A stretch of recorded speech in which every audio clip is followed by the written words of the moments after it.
The future. So cool, right? All of those amazing new innovations that are going to make life even better. Like, okay, wouldn't it be great if your car could change color to match your mood? Oh, wait, no, to match your outfit.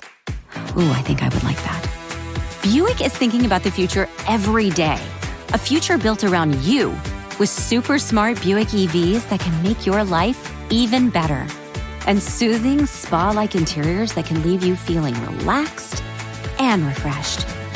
Wait, is that eucalyptus? Oh, believe me, the future smells incredible. And it's all out there waiting. So let's go to the future together. Want to go? Join us at Buick.com/future.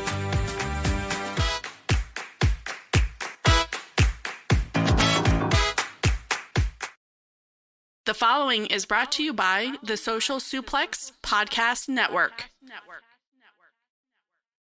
Hey, what's up? This is Jeff Cobb, and you're listening to Keepin It Strong Style. Yo, this is Rich Latta from One Nation Radio. This is brought to you by the Social Suplex Podcast Network. We present to you the Ace of Podcasts, Keepin' It Strong Style.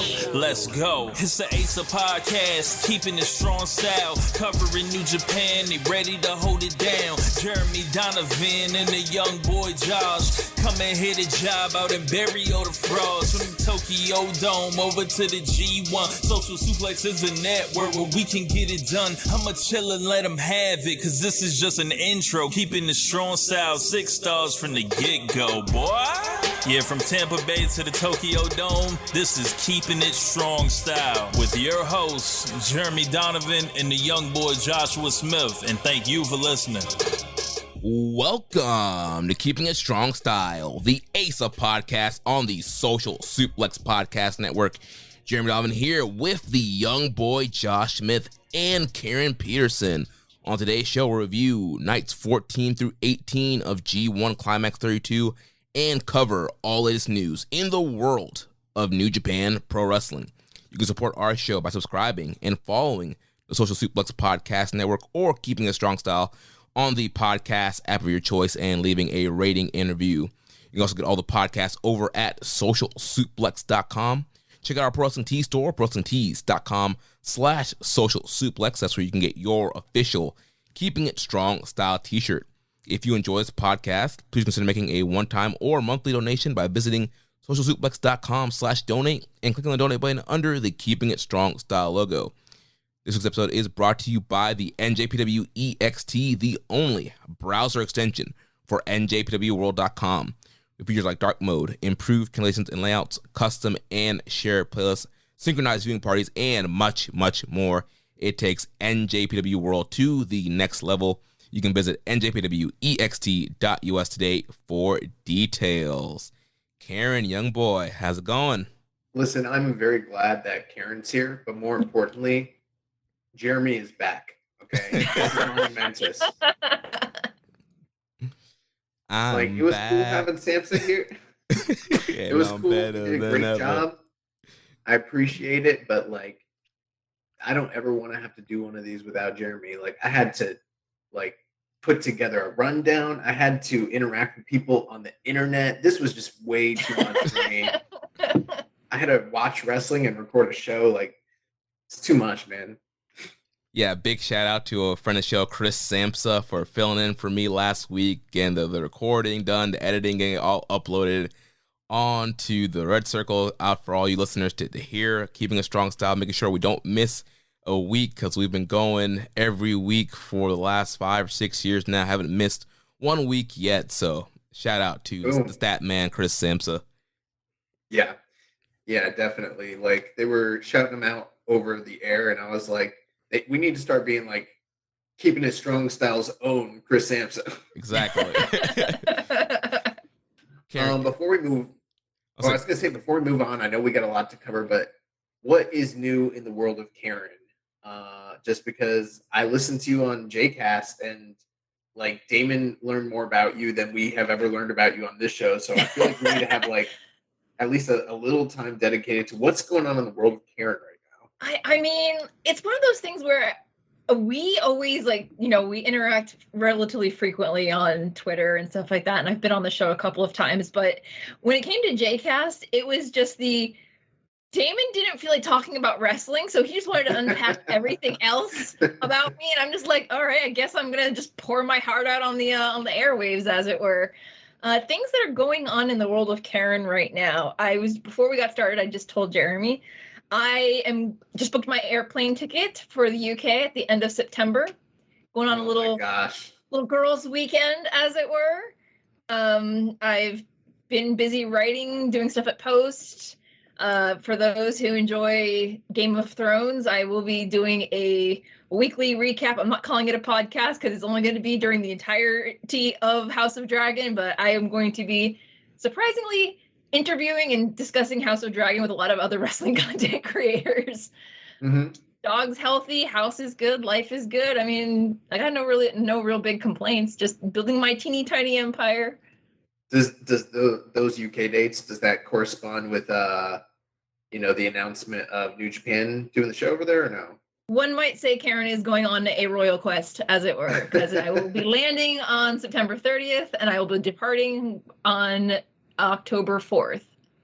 Nice. So yes, it's a very intentional trip, but at this rate, Japan's not opening anytime soon for tourism without paying an exorbitant amount of money to be on a travel package. So I'm pretty confident I won't be at New Japan's historic crossover with Stardom, and at this rate, it doesn't even look like we'll be able to get in by Wrestle Kingdom. So I'm brand new. I renewed my passport during the pandemic, and it's been burning a hole in my pocket. So I'm just like, you know what?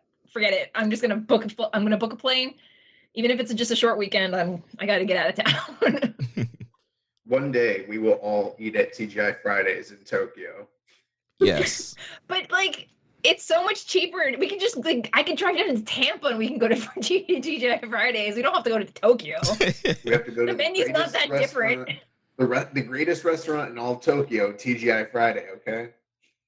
Next thing you're telling me is you want to go to the Hub because that's where all the foreigners hang out in the pseudo British pub that's by the Tokyo Dome. I literally don't know what that is. It's if we go, it's gonna be people like you and others that we know, just holding my hand and guiding me through. I have no clue where anything. I got you. Don't worry. I'm just trying to get a Ribera jacket. They don't give them to non-wrestlers. It's only wrestlers, actual famous people. Well, I mean, Josh, you're a wrestler, so. Kinda. Hey, man, because you ain't getting a Ribera jacket without a Bro. What if we all worked them into thinking we're wrestlers and they give us jackets? We build up a following online, but it's filled with our following is just bots. And then we're like, look, 3,000, 50,000 followers. A lot of stake, but I don't think anyone's gonna believe for a second that I'm a wrestler. You guys maybe, me not so much. Ballet, you know. I'm the manager. Yeah. All right. Well, real quick before we jump into G1 stuff, I had a question here from the Dark Soldier saying, so Jeremy, were there any attacks in your wedding? Anyone crashed the party? Also, is Young Boy allowed to be one to host the wedding? I was not allowed to host the wedding, and the only attack I recall was dehydration because whoever was the coordinator at your wedding, they did a fantastic job, but they did not provide us with water when we were outside taking pictures. I was dying, bro. Oh no. Yeah, it was pretty hot when the little groomsmen corner that we were in and going out to take pictures and all that stuff. It's photographer had us running across the street taking pictures and stuff in the middle of Hyde Park. I was like, why are we going across the street? He's like, there's shade. I was like, we're literally standing in the shade. He's like, there's greenery. No. I was like, there is greenery right there, son. I don't take the photo. Let's go inside. But whatever. It's Jeremy's big day. It's his big day. I guess it's a big day. I guess we're gonna go across the street, take a photo. But yeah, we got through it. It was fun day. Yeah, there was no sneak attacks, no run-ins. As many wrestlers as we know, none of them, crashed in, try to do a run-in. Because you didn't invite any. If you'd invited any of the workers, they would have arrived. I mean, I know, but I wasn't trying to turn this into a wrestling wedding where somebody rips off their mask and they're real efficient, and then it was a wrestling wedding. We walked out to Kenny Omega's theme. What are you talking about? Yes, we did. all me and all the groomsmen, we came out to a classical rendition of Kenny Omega's AEW theme song. Yeah, I got mad because they turned it off right when I was getting to the hype part. I was like, "What? You're gonna cut it off?" Like, it's not about you, man. Yeah, I was getting hyped. I was like, "Are you ready to go? Are you ready?" I messed it up. Oh man. Yeah, lots of fun. There's definitely some wrestling references throughout the day. One other thing about the questions, I noticed that on Reddit, the guy that keeps asking about Aaron Hanare's workout routine asked the same question. I literally provided that answer last week. I went out of my comfort zone and got the workout routine from Aaron Hanare. If that guy asks a question again about that, ban him from the show. I don't know how you do that, but he's not allowed to listen anymore.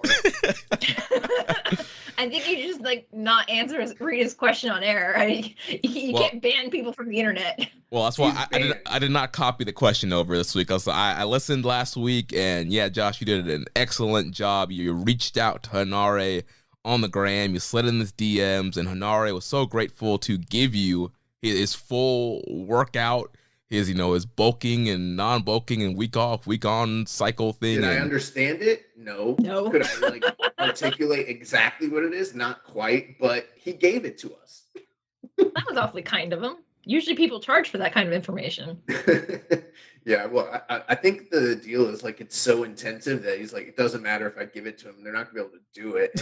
So it's like this stupid Mark. Oh man.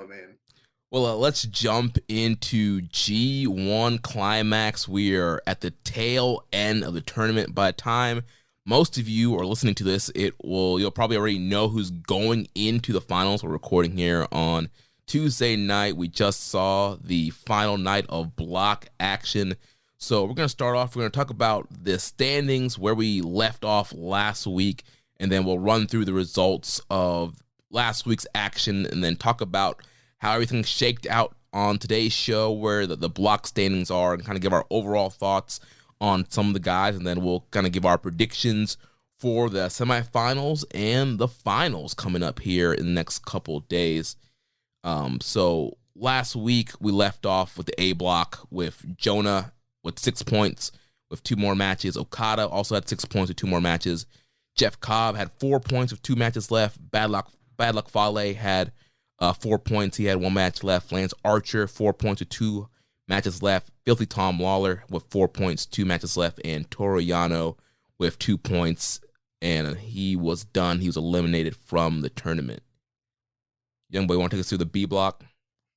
Yep. So we have Jay White was leading the block. He had 2 more matches to go. Tama Tonga was behind him with 4 points. 3 more matches. Sonata had 4 points, was eliminated. Taichi had 4 points, 3 more matches. And then Chase Owens had 4 points. Okan had 2 points, and Tomohiro Ishii had 2 points. And they were all effectively eliminated as of last week's recording. Then from the C block, we had the ace, Hiroshi Tanahashi, with 6 points. Zack Sabre Jr. with 6 points. Hiroki Goto with 4 points. Tetsuya Naito with 4 points. Evil with 4 points. All those guys had 2 matches left. Aaron Hanare with 2 points. He's eliminated. Kenta with 2 points. He had 3 more matches, so he had a chance to kind of catch up with the block in this past week's action. Nice. And then rounding out the D block, we had Dave Finlay leading with 6 points. Shingo Takagi with 4 points. Will Ospreay at 4 points. Yujiro Takahashi with 4 points. All those guys had 2 more matches to go. Yoshihashi had 4 points with 3 more matches. Juice was sitting at 4 points with 1 match, and El Phantasmo had 2 points with 2 more matches left to go. So that brings us into the results from this coming week. So starting off from night 14th, August 9th, we had Yujiro Takahashi defeating Yoshihashi in the D block, 13 minutes, 12 seconds. From the B block, we had Sonata defeating Chase Owens by ref stoppage, 12:45. Also from the B block, Tama Tonga defeated Taichi, 16:53. In the semi-main, we had Lance Archer defeating Jonah by countout.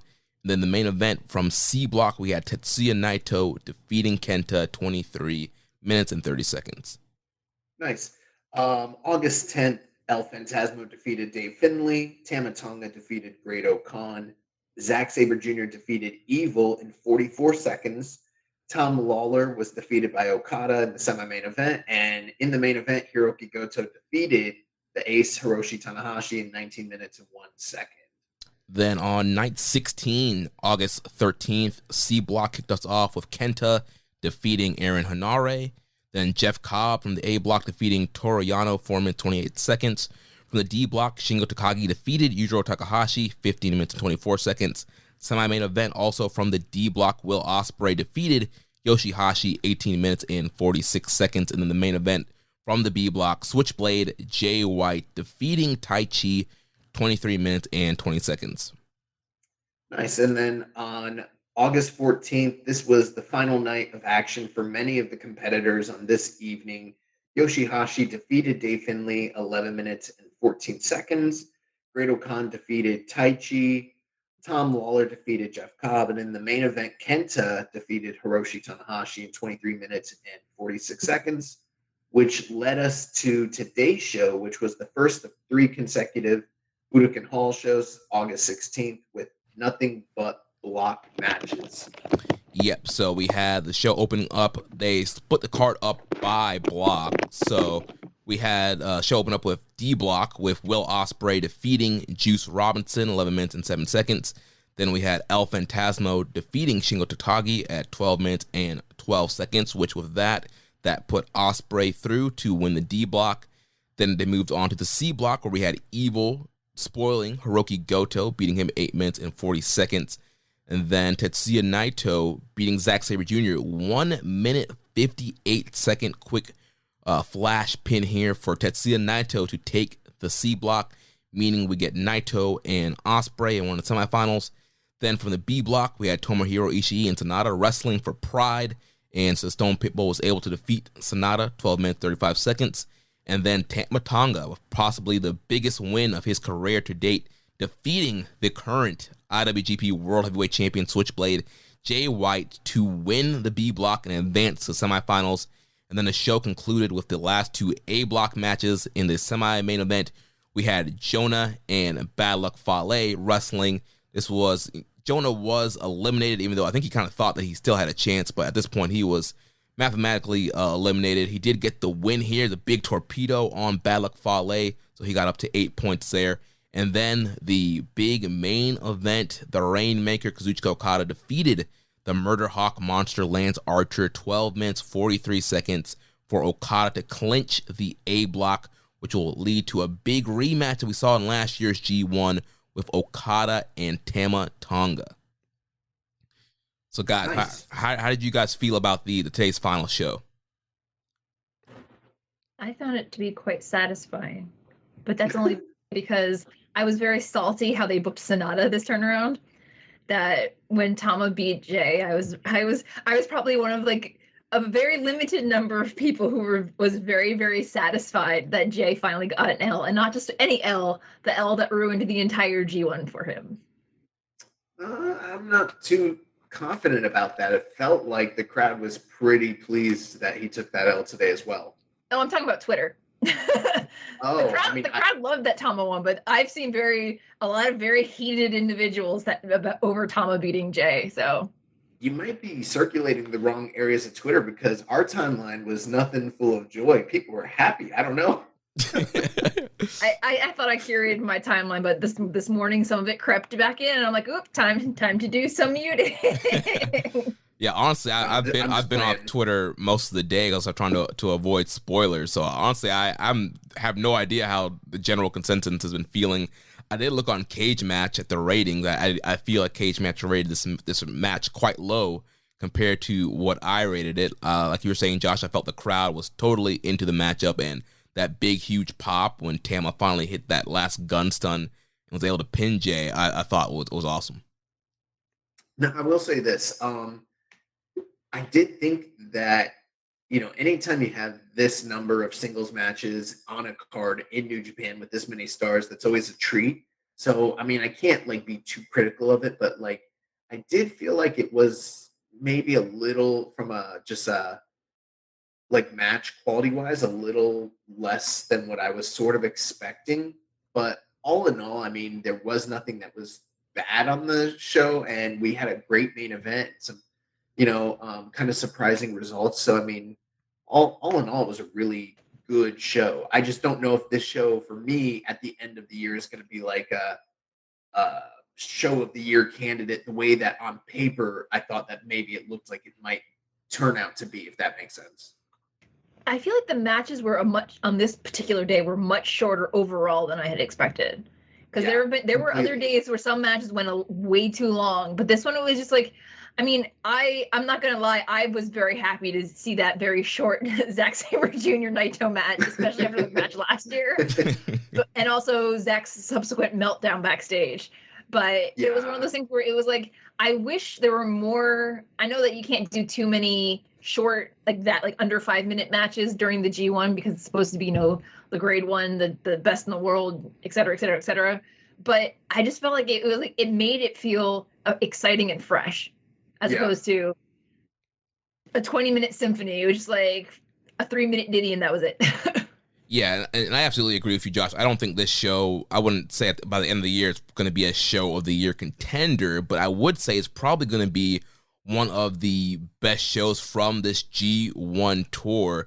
It was, like you mentioned, everything was very good. Bam, bam, bam, very quick match. It was a very enjoyable show. Like, if people haven't watched the show yet, I would say watch it from beginning to end because it was a roller coaster ride. All the matches were very good. You start off with that, intense, heated rivalry with Ospreay and Juice, and all the way down to Okada and Archer. They told a great story throughout the night. A lot of really fun matches, and it was overall a really fun show. And I think the thing that really led into them probably having shorter matches is just the semifinal night coming up tomorrow, and then also the final night. So I'm sure, Ospreay Naito is going to be a first-time matchup. They want those guys to probably go out there and have an absolute banger. So you have those guys having 2 short matches, and then the same thing for Tama Tonga and Okada. Again, I mean, I think Okada took a lot of crazy bumps in the Archer match. He got killed in that match. Yeah. So I don't know how he's going to do it tomorrow. I'm going to guess that Ospreay Naito's closing tomorrow. The card has not been revealed for the order as of yet, as of this recording. But I would assume that's going to close the show, and then Okada, Tama in the semi-main. But again, I don't think Tama and Jay was overly long, so I think they were trying to save some of these guys so that the semifinals and finals could end up being longer and high quality. Well, like you, Karen, when I turned on the show this morning, because I watched it I didn't watch it live, and I saw the 2-hour and 48-minute runtime. I was like, what? That's like shorter than almost every block night the entire tournament. Yep. So for me, if there was one night where I would have maybe like entertained the idea of slightly longer matches, not all of them. I was glad that they had some matches that were like wham bam, but this might have been that night. Yeah. But from a kayfabe perspective, it does make sense that almost every wrestler that was performing on this night is anticipating hypothetically going through, and the way they're going to work the matches is very different than a block final or even the finals, because they're trying to win as quickly as possible and preserve themselves, and because it's going to be literally 3 nights in a row if they happen to win the G1, which is pretty taxing. So from that perspective, I did like it. I got that there was a reason why the matches were shorter. I just was a little surprised. I was expecting like one of those legendary like 2014 G1 nights where it's like boom, block match after block match, and I was like, oh my god, like this can be out of this world. But it was still, like you said, Jeremy, a really enjoyable evening overall. And one thing I also liked about it is how they curated and cultivated all these storylines to sort of just crescendo all together. So even when certain guys did or didn't go through, you kind of could piece together the story that they wove into it all, from the get-go. It's almost like you could see it in reverse now that we're here, which I guess is kind of the brilliance of Gato's booking style. Like, I almost wonder if he starts from the end and then books out that way. Who knows? The one thing I liked about this particular format is I know it kind of made some days feel lopsided with like, you have one match from each block, maybe 2 from a particular block. But it was for the most part, everybody was always like around the same number, or like hovering around the middle for most of the tournament. That it didn't feel like other years where it was like you knew exactly who was going to be at the top of the block, who is probably going to hover near the middle and who is designated there to pad everybody else's record. So for me, it kept it feeling like I kept going and enjoying it. But at the same time, it was like this and the 5-star Grand Prix at the same time. I have such burnout right now. Wait, you're only watching those tournaments? You're not watching the N1 victory? You're not watching Altapin's? No, I also watched the Tokyo Joshi Princess Cup. I am behind on the N1 victory. That was my homework for this weekend, and all I did was watch Game of Thrones. You didn't watch the CMLL Grand Prix? I didn't know how to watch it. I wanted to watch Robbie Eagles wrestle. I don't think that's a tournament. I think it's just it's a Cybernetico, I think. Which I've never seen one, so I don't know exactly. It's like a huge multi-man elimination match. It's weird. I don't know. Well, let's move on. Take a look at these block standings here and talk about how the blocks ended. So I'll start with the A block. So like we mentioned, Kazuchika Okada took the block, ended with 10 points. Jonah ending with 8 points. Lance Archer, Jeff Cobb, Filthy Tom Lawler all ending their campaign with 6 points. Bad Luck Fale with 4 points. And then the bottom of the A block, Toru Yano with 2 points. So how'd you guys feel about the A block and how it ended and kind of the journey that it took for Okada to get to the finals here? Well, as defending champion, I understand the reason why he is always booked really strong in the G1. But at the same time, he's going on paternity leave like right after this. So I really wish it would have been like I really wish they would have given Tom Lawler a little bit more of a shine to it. Maybe have Yano have one more or two more upsets. It just like it just feels like when you saw Okada in that block, it's almost like a given that he was the one going to the semifinal from A block. Yeah, that's true. He did just win that TV Asahi most popular like superstar thing though. Yeah. So I mean, it almost feels like in the past when they've done those, he hasn't even ranked as high as he is currently. So I don't know if he's like crescendoing like all this like tenure that he has is sort of like starting to finally like pay off in a way that maybe it didn't, 4 years ago or something like that. I don't know. But yeah, I mean, I definitely agree with that. However, that Jonah loss really started me like getting the wheels turning where I was like, oh, they might go with Jonah. Like, who knows at this point? So on the final night, like to see that it really ultimately was coming down to Archer and Okada is kind of like what you said, Karen. It's like, in a way, it was sort of cool and exciting, but at the same time, it's like, we're here again. We've been here. It kind of feels familiar, and it does take a little bit of like, even for Jonah, he beats Bad Luck Fale and he's trying to do the math and he's like, if Archer wins, it's a 3-way tie. It's like, nah, dog. If Archer wins, he beat both you guys and he wins the block. and that's the hard thing is that it's just like, Okada just feel like, and it's the same thing that I have for Naito, even though I picked Naito to win the whole thing, is that Okada is a safe bet. And I just wish that like, it's kind of like Ibushi. When Ibushi's in the G1, he's a safe bet and he's, he's comfortable and he's someone that, the company gravitates towards and the fans gravitate towards. That just like, I want to feel like other people have the chance of winning. And with his opponent for the semifinal, it's a rehash of last year's G1, but a block match. But again, I don't want to get my hopes up because, it's Okada and he's the golden boy of the family, as it were. Yeah, and they're also still celebrating the 50th year anniversary. I feel like Okada's been a big part of the celebration, and his Inoki tributes with the robes and the Intagiris and the Emerald Flosions, and him being the champion earlier in the year. Like, a lot of this year in the business has been built around Okada, and obviously he's the biggest, most popular star. They're still trying to recoup some profit from the pandemic, and they're still not full capacity in some of these buildings yet. So having Okada, front and center, pushing him in the main events, I totally understand from a business perspective why they're doing that.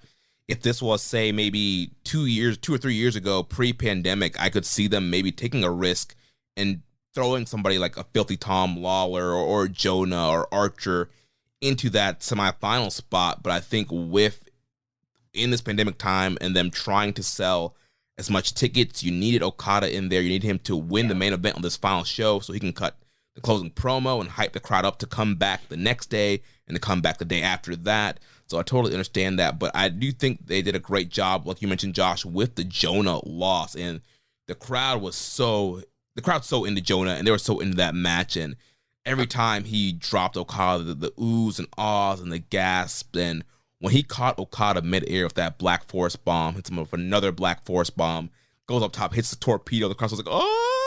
And he just squashes Okada. Like, that moment will go down in history for Jonah. And that was probably his biggest win, I think, in his career. And I really hope that he continues to be with New Japan, because I think they have some money here with him, and especially a rivalry with him and Okada.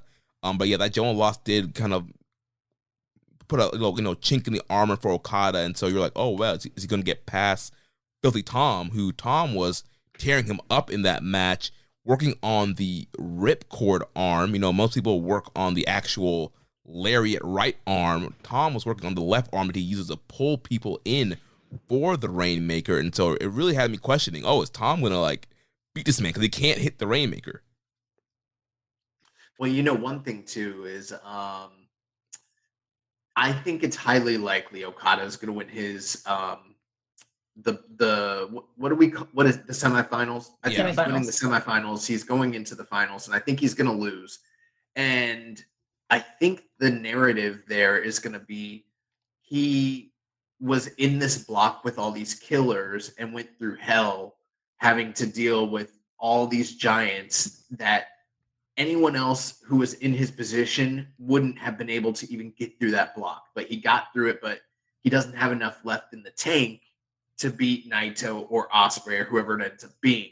And that's going to kind of be the narrative. So I hate to be that tinfoil hat guy, the Rich Latta, if you would, the one who dabbles in, conspiracy theories. But I almost start to look back on this and think I feel like they put Okada in here to give him an out for when he takes that loss to Naito. And in a way, it almost might slightly tarnish the win that Naito or Ospreay are going to get in the finals against him. Because it's look what he had to go through.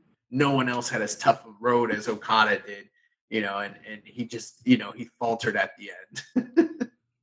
Yeah, and Okada didn't really get a night off at all, because even with the Yano match, Yano went back into most violent players Yano days. Tried to murder him. Yeah. So he didn't, the quote unquote, night off Yano match. Okada didn't get that either. So literally every block match he had was a test and a very grueling matchup. One thing I want to point out, speaking to what you mentioned there, Karen, Tom Lawler. In hindsight, looking at the booking of this tournament, decisions they made, things they should have done, things they shouldn't have done, I initially was in favor of Tom Lawler being in this block, but looking back on it, I feel like that was a big misstep. I feel like he would have been much more suited in literally any of the other blocks, because he would have had guys that he could have worked with that weren't bigger lumbering giants, which he does do well with them. He has a track record in history. Yeah. But this was also an opportunity for him to showcase who he is and what he's made of. And he couldn't do as much of that with these guys as he would have been able to do with, say, Hanare or Goto or Shingo Takagi or Tomohiro Ishii. So I do kind of think that was a mistake from a booking perspective. Well, and the other thing is that, he spent over a year as the New Japan Strong Openweight champion. And it's frustrating when they bring him over to his first G1 and he does the same points-wise as El Phantasmo, who's a junior heavyweight. So it's one of those things where, yeah, they have the same build, they're the same height, but it made me expect more because of his experience in New Japan Strong specifically. And yeah, any of the other blocks, especially if Okan was one of his matchups, or Hanare, or even Kenta, I just feel like he was put in a block which you could have easily swapped him and Shingo, and I feel like it would have been more balanced for each of them. That's not a bad well, then we don't get Ospreay and Shingo then. But we've seen it. No, I mean, as much as but see, for me, I wanted Shingo Naito, and they didn't do it. So right, and me too, actually. Yeah. It just feels like I just feel like they just misplaced him in the like any of the other blocks. He would have. I just feel like he would have, not that he would have done like better, but it would have just been more fair to him, especially with everything he was going through. Like I had to like pace myself on his backstage promos because that man wore his heart on his sleeve and just poured every single feeling he had. And I was just like, I'm not used to this sweet, emotional, gentle boy. But please, somebody check on him, make sure he's okay. Yeah, I totally agree with you guys. I think Tom should have been in another block, and I think he would have had better matches. However, I think the one benefit of him being in this monster block is it did, I think, help him get sympathy. And I think it helped him got over to a next level, because here's this smaller guy, and he's facing Jonah, he's facing Archer, Fale, all these big guys. And the crowd really got behind him. I think obviously he was already over, I think, coming in from being strong openweight champion. But I felt as the tour went on, the crowd got more into him. And because he was the underdog and fighting all these big monsters, I feel like that added a whole another level of connection to the crowd. Yeah. One other thing with it, and I guess this is a good segue, is on his final night, which was previous to today's show, he did beat Jeff Cobb, which is like a huge victory for him. So like, would I have been happier had he gotten a big win over Okada, let's say, the same way that Jonah did? Sure, but I don't think mathematically that was feasible. But I mean, considering the way Jeff Cobb's been booked over the last like 18 months in New Japan, that was a huge deal that he beat him clean as a sheet in a one-on-one match. So, and I was surprised that Jeff Cobb went 3-3 in this tournament. That's not something I saw coming at all. Yeah, especially when you look at back last year when he had that super dominant performance in the A block and ran through people and only lost to Okada at the end there. It's very questionable. I was expecting Cobb to be one of the favorites. I was expecting Cobb to be ending at 8 points or being the one that ties with Okada. Yeah, I would have flipped. Oh, I'm sorry. No, you're fine. I just had a quick thought and I was like, Same. With Jeff, it was like last year when he was in the G1, I was like, they need to pull the trigger on him now. Because in my gut, I felt that when Jay and Ospreay came back and all the other foreigners were able to come back and wrestle, that Jeff would get pushed to the background. And that's exactly what they did. And it's frustrating because Jeff has done so much, especially, and he's flourished since he's come to New Japan, but especially since joining the United Empire and in the last year, he's done so much, but now it's just like, I don't want them to push him further and further to the back of the line when he could easily like be more than just a never open weight champion. I mean, if we had the IC belt still lying around, I could easily see him being Intercontinental champion. Like, I feel like there's more for Jeff Cobb than just tag team wrestling at this point in New Japan. Well, you said a trigger word for me, and that's the IC belt. Every time I like hear that, I just get angry that doesn't exist. It makes no sense that it doesn't exist. But what I was gonna say is, listen, there's a reason that you're on the show, Karen, because you, like ourselves, are usually what we like to call ahead. And yes, you were ahead on that. You predicted exactly what was going to happen, and that is kind of what's taken place.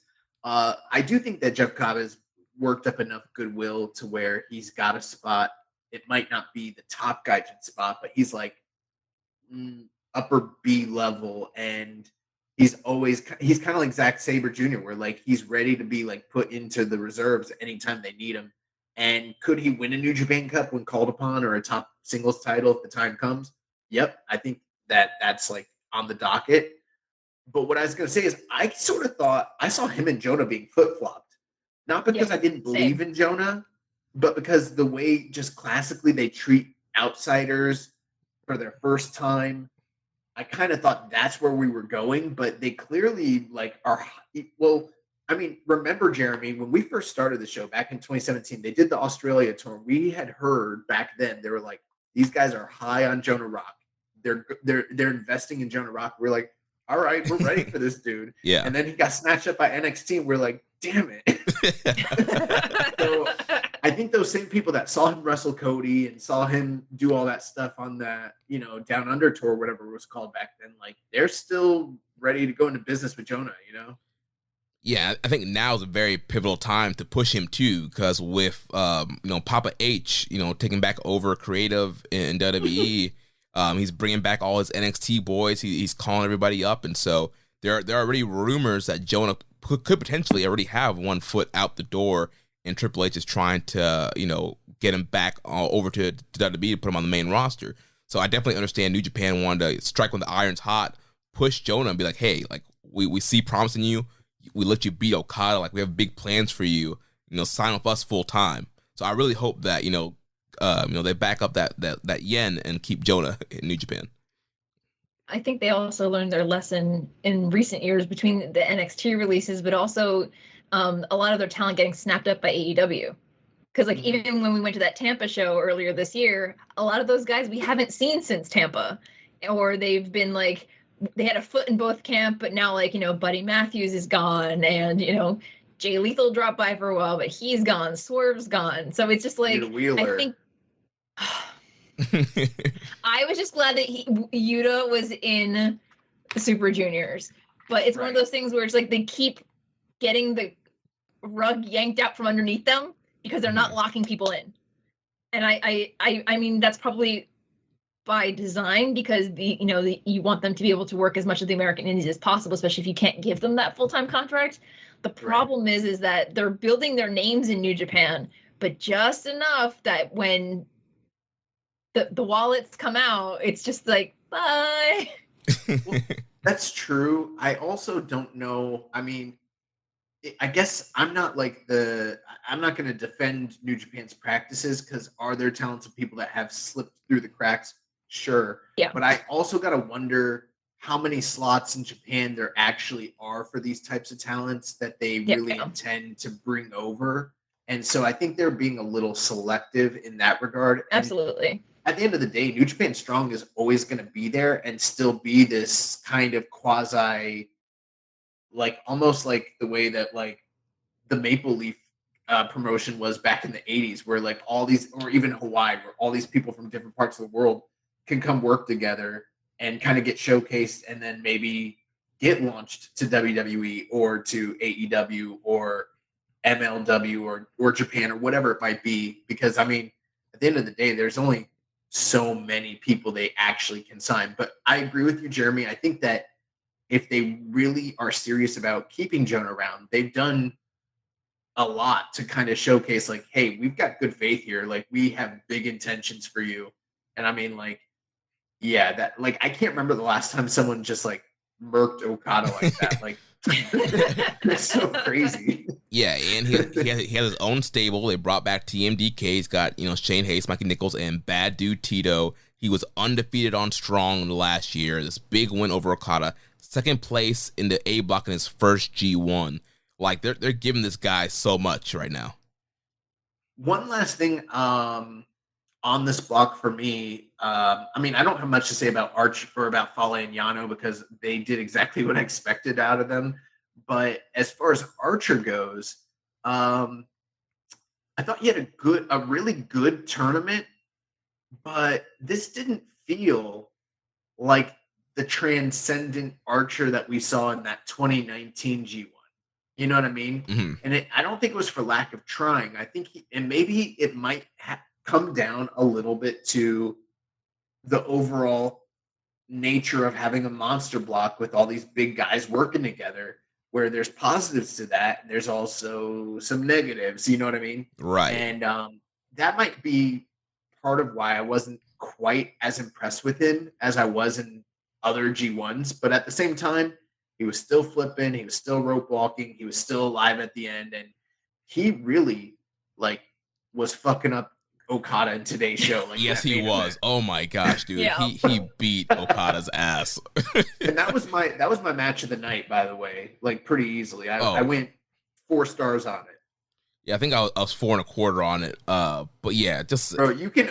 I don't know why, but I'm always a 1/4 star less than. Dude, the crowd was into it. Those bump when he was throwing Okada's head in the back of the rail. He did the Rainmaker. He did a drop kick. Like, Archer was on fire in this main event. I think this was his best match of the tournament. Yeah, he starts off with that big choke slam right from the go. I thought, we're getting a squash here in the main event. Oh man, yeah, he did awesome. What were your feelings on Archer in this tournament?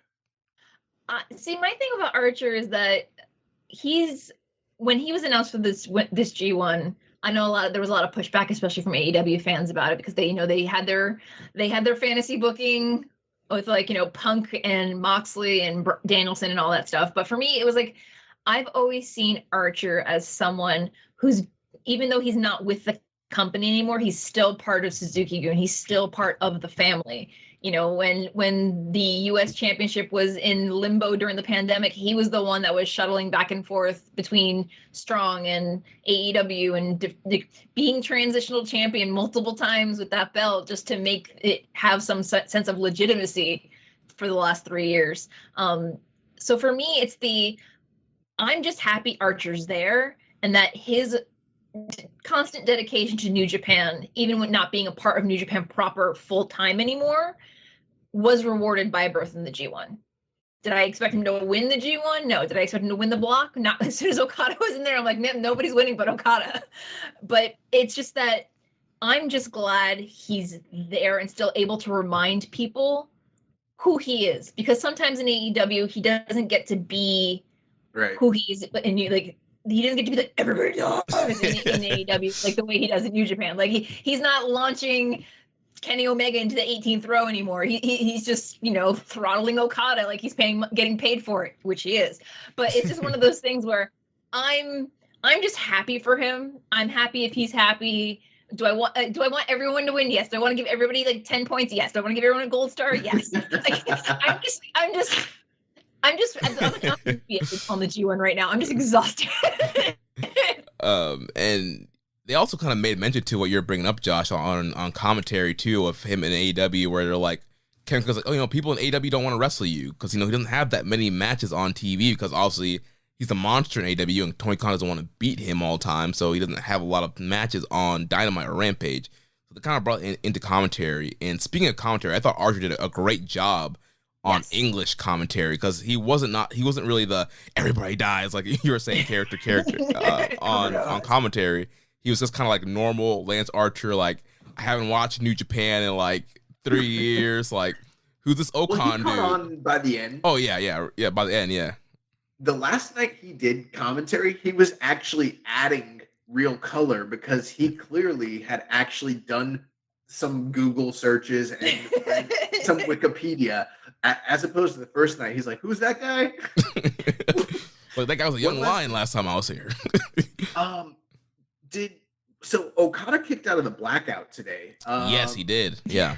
I've never seen anyone kick out of that. Am I wrong on that? They didn't No, they didn't highlight it on. That's the end of it. Like, normally nobody kicks out of the blackout. Yeah, I can't highlight recall it like that on commentary, which I thought was a misstep, because I've never seen anyone kick out of that. But I don't know. It's also the building that they're in, like the Budokan, like most of the buildings in Japan. In August, they're abysmally humid and hot and uncomfortable. Yeah. So I'm sure on top of trying to do their normal jobs, they're just sweating like they're paid for it and very unhappy about it. So it's just one of those things where it's like, would I have liked more emphasis on it? Sure. But you know what? I've been in Japan in August and I hate it just as much as they do. Well, Kevin Kelly was on Observer and he's like, yeah, I've been wearing shirts every night, but those last 3 Budokan nights, I'm going to wear a suit. And I'm like, I don't know, man. Good luck, man. Yeah, Jay White, had a heat stroke symptoms last weekend. Yeah, okay. Or so he says, or the company says. Well, if you want a heart-filled Karen story, heat stroke in Japan is no joke. I actually collapsed in class mid-sentence because it has to be a certain temperature before they turn the air conditioning on in most buildings. Oh my God. So Jay getting, they're playing it off to he's like, no, I just need a couple of nights off. No, he probably really, really had it and was like, they're like, no, we need to keep our, our top champion not in the hospital, especially after, juicing his appendicitis, whether that was real or not, whatever, but that's neither here nor there. But it's a really, really big thing.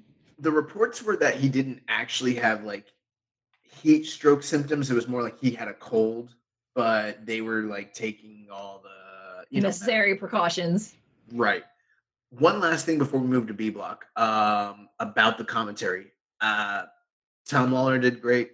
Archer did great. Yes. All those guys were awesome. But I got to tell you, on that second to last night, I got a new favorite English wrestler commentator, and his name is Jonah. Jonah, yes. Jonah is A+ on the commentary. Bro, he was perfect, dude. Like he had all like the witty comebacks. He had the the breakdown of moves. He had the story. Like he was perfect. Man, fuck all that. His voice is just so sultry. And He's I don't even care what he's saying. Being like, all right, I gotta outdo Lawler. I gotta outdo all these other guys. Yeah. Yeah, he was great. He was excellent.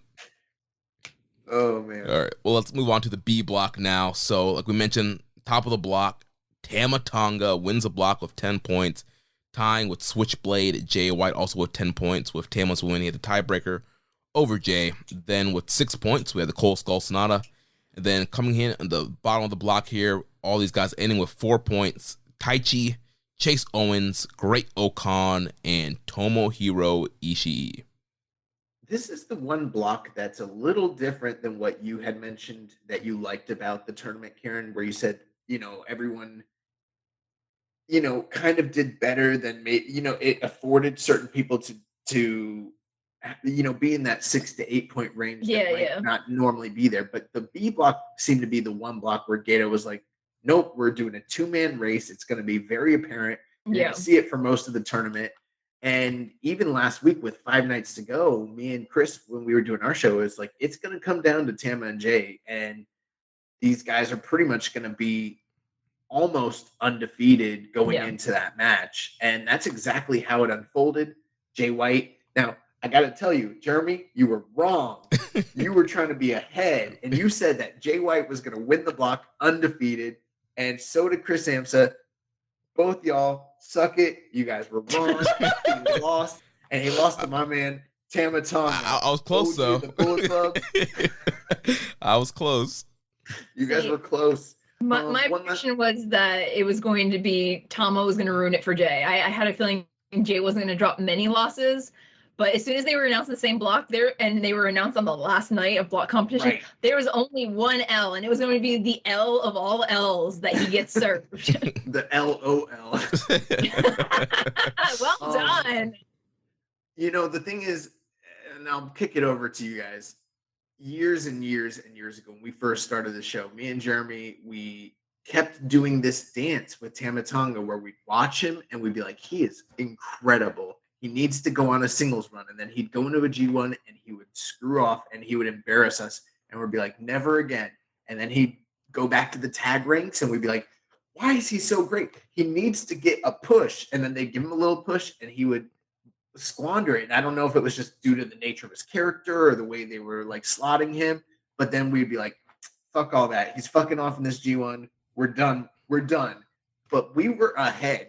5 years ago, when we said that this dude needed to be a superstar, it turns out we were right. This man is, he is incredible. And like, I'm so happy that like, if there was any sort of surprise that came out of this tournament, this block, it's that Tama Tonga won the block. That's incredible. I think for me, when it comes to Tama, because some people may say I have a little bit of bias because of my participation on the Tama's Island podcast, but this was this current iteration of Tama Tonga is the one that I've waited for. It was it started last summer with him beating Okada in the G1 when he decided even then when he was a bad guy that he was going to get his proverbial together and start focusing on himself as a singles wrestler. The only thing that kind of sabotaged that or felt like kind of a hiccup coming into this G1 was them putting the never open weight belt on him and then having him immediately lose it to Carl Anderson. Yeah. Like I felt like whomever, I don't even remember who he beat. He beat Ishii for the belt? No, Evil. Evil. Right? I think it was Evil. Was it Evil? Oh God, it's been so long. Yeah, but my thing is that had they held off on that and put him in a block. I mean, he's in a block with Jay, but I mean, put him in a block where it would have been like Ospreay as the U.S. champion or whomever as the never openweight champion. And then, you know, maybe he doesn't win the G1, but he gets that title shot and he wins that first singles title. I felt like I would have been a little more, not happy for him, but like, I don't feel like they like faltered out of the gate with him with that transitional championship, if that makes any sense. Yeah, it seems like there was so much momentum coming off the never title win. It's like, all right, we're finally here, because they had gotten so much heat on Tama and Tangaloa and Jado in the build of that never title match. It was like, all right, finally some comeuppance. He has a belt. Now we're off to the races. And then, then you mentioned the Carl Anderson, loses to Carl Anderson, drops the belt to him. And it's like, oh, we're kind of backtracking. And where is Carl, by the way? Who's that? He's an Impact. Is he a wrestler in New Japan? Yeah, but that title loss is back in May. It's August now. It's been 3 months. Yeah. Are we going to have a rematch, or someone he's going to defend either tomorrow or the next day? Like, I don't understand why they shelved that title when, you know, Goto and Yoshihashi are in the tournament with their never six man. Ospreay's not only has he not like been around, but he doesn't even like post anything company related on any level, like via social media. I don't listen to his podcast, but like I don't imagine he's like, check out this week on New Japan Strong Open. Usually Rocky's the one who does that, because Rocky's the office guy on the podcast. Okay, and then like Carl's like, yeah, I work for them sometimes. but that's the thing, is that it's like, you know, they set him up for success, but then they yanked the carpet right out from underneath him right after he got the championship. So it's like, I mean, I am glad that they're finally giving him this push and giving him this opportunity, especially now that, you know, Lowe is on the shelf with his knee. It's just one of those things where it's just like, I want the best for him, and I want it to be more than just keeping Jay from advancing to winning the G1. Yeah, I mean, I need more after the next 2 days. Yeah, I would think with this big win over Jay that he's in line for a fall title match, whether that happens on the Burning Spirit Tour in September or they do it King of Pro Wrestling in October. I definitely think he's going to get one of those fall defenses. I think that'll be a huge moment for him. And I think also with Tangaloa being injured, I think that kind of puts Tama out of World Tag League. So it might be a great opportunity to do a lot more single stuff with him in the fall and really get him hyped up and revved up for something big at Wrestle Kingdom. What are you talking about? Why couldn't he be in World Tag League? You Who's want he gonna tag with? Jado? You want him and Jado out there? Bruh. They dress alike. What are you talking about? I am not trying to watch. It's World Tag League. I'm not trying to watch 10 Tama and Jado tag matches versus Kojima and Tenzan. No. It doesn't matter. You're going to. No. What are you talking about? Tama and Jado versus Goto and Yoshihashi. No. Do you think that is unlikely? That is super likely to happen. With a young lion, put like Fujita or Oiwa with him. Like, just give him a young lion to go hang out with for a few months. Nope. They're gonna give him the Master Heater, the Pin Eater, Jado. This is crazy. I don't know why you guys don't see the vision. Because it ain't a good vision. I used to be nearsighted, man. like we're all wearing glasses on this call, and I'm not trying to see. So your blue light blockers too. So going back to Tama Tonga, you know, the guy. One thing with all the like upsets and the heat and the losses and him dropping the titles and all that, I think that was all ultimately supposed to be culminating to like, this group's been fucking with him and now he's getting his payback. You know what I mean? Which I'm glad that it happened here, and it wasn't just that one time where Hantai won in a multi-man tag 4 months ago or whatever. I'm glad that this is the payoff and not that. Tama Tonga, his gear's been incredible. His promos are awesome.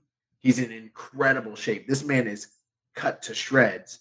The one thing is, in the next, he's already got a track record of having great matches with Okada. But like, in order for him to take that next step, he does need to move into that role of being able to have those more epic New Japan house style main events, which like on this night, it was good. It was fun. It was 13 minutes, but on this tour so far, I haven't seen that truly great Tama Tonga match yet. And we're at the point now where if they're going to start pushing him as a singles guy, we need to start seeing those. But I think he's showing that he has that in him. They just haven't given him the showcase just yet to truly do it. I think the other thing is that, and this is more maybe personal preference, is that I think they need to wean him off of Jado, because I understand the importance of Jado as a second and as the guy that takes care of them, but he's starting to feel like a crutch. What's Jado gonna do though? He needs to get a paycheck. Hey, he can set up chairs and tear down the arena for all I care.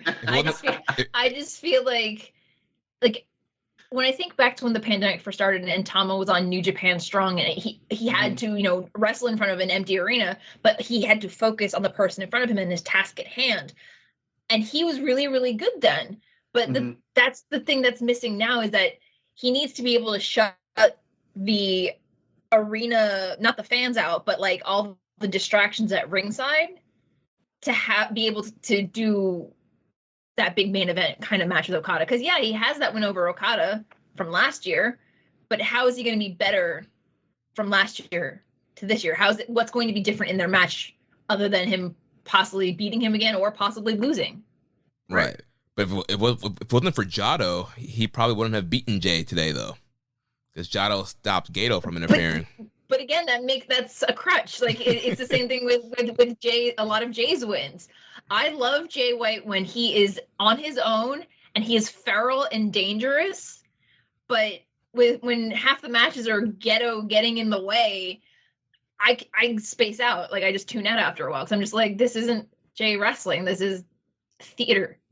Yeah, but for a match with Okada, I don't think there should be much Jado interference, or I think with that semi-main event or main event spot against Okada, I think he'll have that opportunity, like we're talking about, to really focus in just on Okada and have a great match. Hypothetically, that should be true. Of course, you can't discount the idea that Bullet Club gets involved in the match on Sunday. I was going to ask about that. Sour grapes. And if they come in and they screw him out of his one opportunity, you know what I mean? Who knows what that might lead to down the line. I've also kind of considered, I know it seems outlandish and no one else is expecting it. It's probably the least likely scenario, but what if Tama Tonga just wins the fucking G1? I'd be happy for him. And goes to the Tokyo Dome and fights his arch nemesis for the title. You know what I mean? That could happen. I don't know.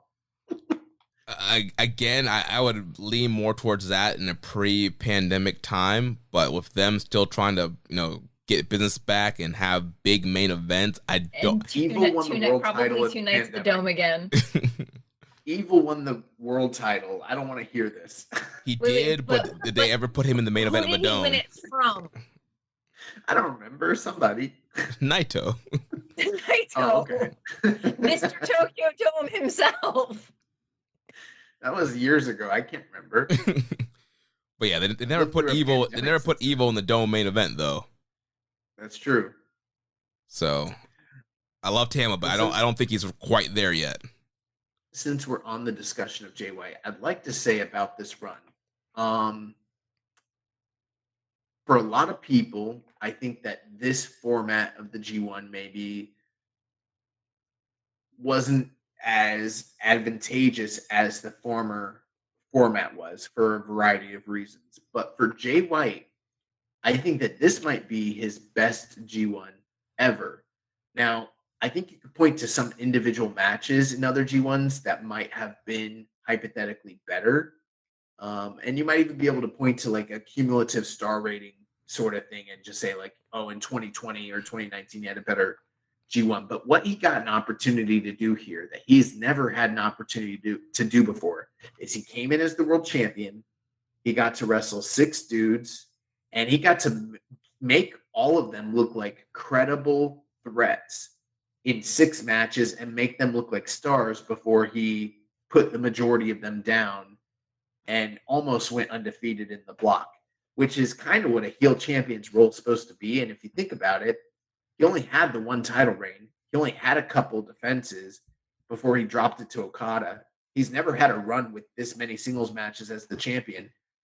In a way, this was kind of a really impressive thing that we saw out of him in this, past couple months. I know that some people wanted him to win the G1 and be the one to pick his challenger. But, it's one of those things like, had Jay come into this G1 without the championship, I would have been like, all right, yep, it's the year of the J1. It's finally happening. But it's one of those things where it's like, again, like you said, his previous reign with the top belt was very, very short. He's had singles matches, but he really hasn't had many title defenses yet either. Because he got the belt right before the G1. And, will he defend it at the Royal Quest in the UK? Will he defend it on any of the New Japan Strong shows in Vegas or whatever's coming up? We don't know yet. Yeah, I mean, I thought Jay had a great, going here in this B block in the tournament. And like you mentioned, Josh, coming in position as a champion, I think it let the door open for him just to really elevate other people in the block while also still getting him over as the champion. I'm very kind of curious to see what his faults, like you mentioned, Karen, like, are we going to see a bunch of defenses in the UK and Burning Spirit and King of Pro Wrestling? And I think he's advertised for some of the strong stuff too. So kind of what the play is going to be just across the board there for him moving into the fall and Wrestle Kingdom season. But overall, I think another kind of great, storyteller in the tournament. And I love the story that they're telling, too, of him being the guy that really fails at the very last night. This is very reminiscent to when Ishii beat him in the last night in the G1 and stopped him from going forward. Jay's always getting to the spot where he's right there. All he has to do is win the last match, and he blows it. Well, I mean, think about it. With Jay White, he's a guy that has cut corners his entire career and has used all these sneaky methods to get to where he's at, even though he's so clearly like one of the most talented wrestlers in the world, right? And that gets him so far, but he's never really walked out of a dome with the title. He's never really had a prolonged period as champion. He always does. He's never won a G1. He's never won a New Japan Cup. These are things that sort of still elude him, and I think it's down to the chicken shit way that they sort of portray him to a certain extent. And it is interesting because for all he's accomplished, which is quite a lot in New Japan up to this point, and he is still very young, there's a lot that he has not been able to overcome. And that's a good storytelling device because he still has hurdles to, overcome and surpass later on in his career. It's not like it's all done at this point. Yeah. You were just channeling everything I was thinking. Well done. Well, you can add to it. No. Like, it's one of those things where he's still very young, but there still are a lot of things that he hasn't accomplished. But that's my same stance with Okada. Is just like, everyone's like, well, Okada's done everything. Jay's done everything, but have they held the tag team titles with anyone? Right. Are they only ever going to be singles wrestlers?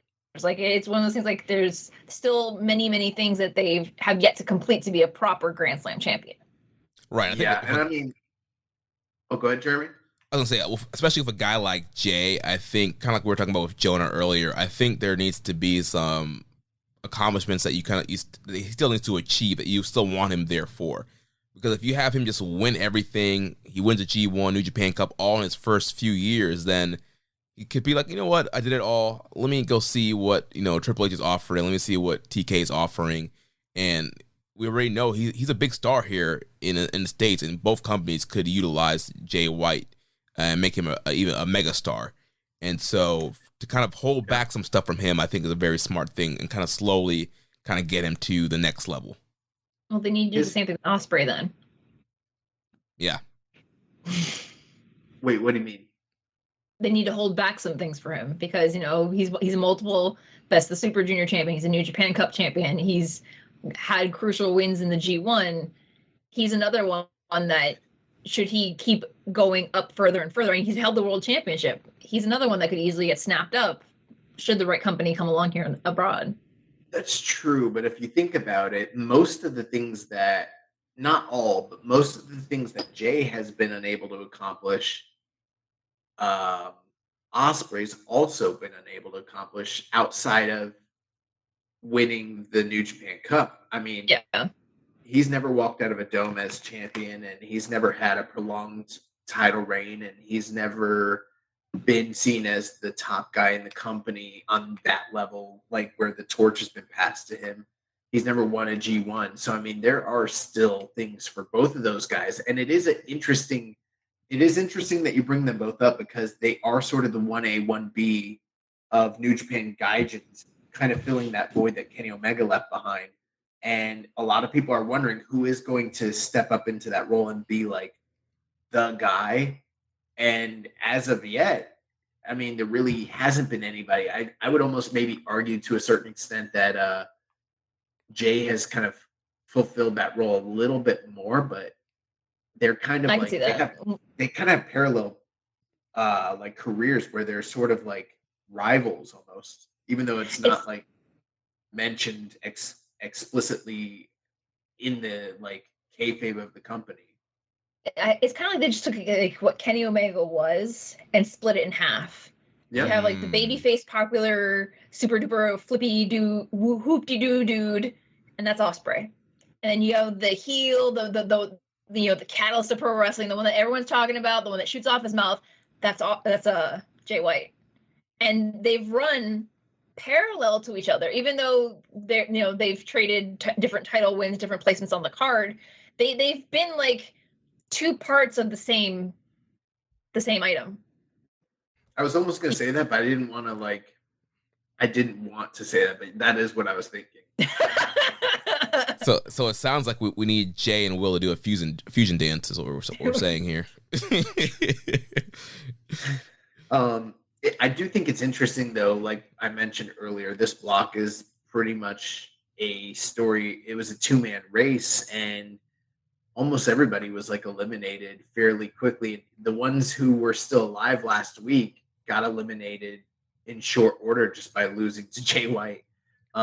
So, I mean, you had a lot of talented guys in this block who had a lot of good matches, but just really weren't in play all throughout the tournament. You know, your Sonatas, your Taichis, Great-O-Khan, Ishii.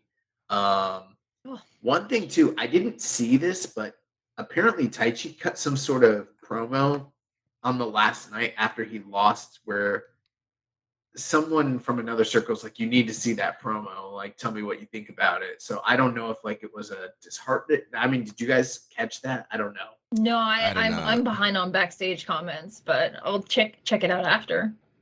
Yeah, I haven't had a chance to look at it, but they were like, did he break it with Abe Miho again? Because he always does that when he starts losing.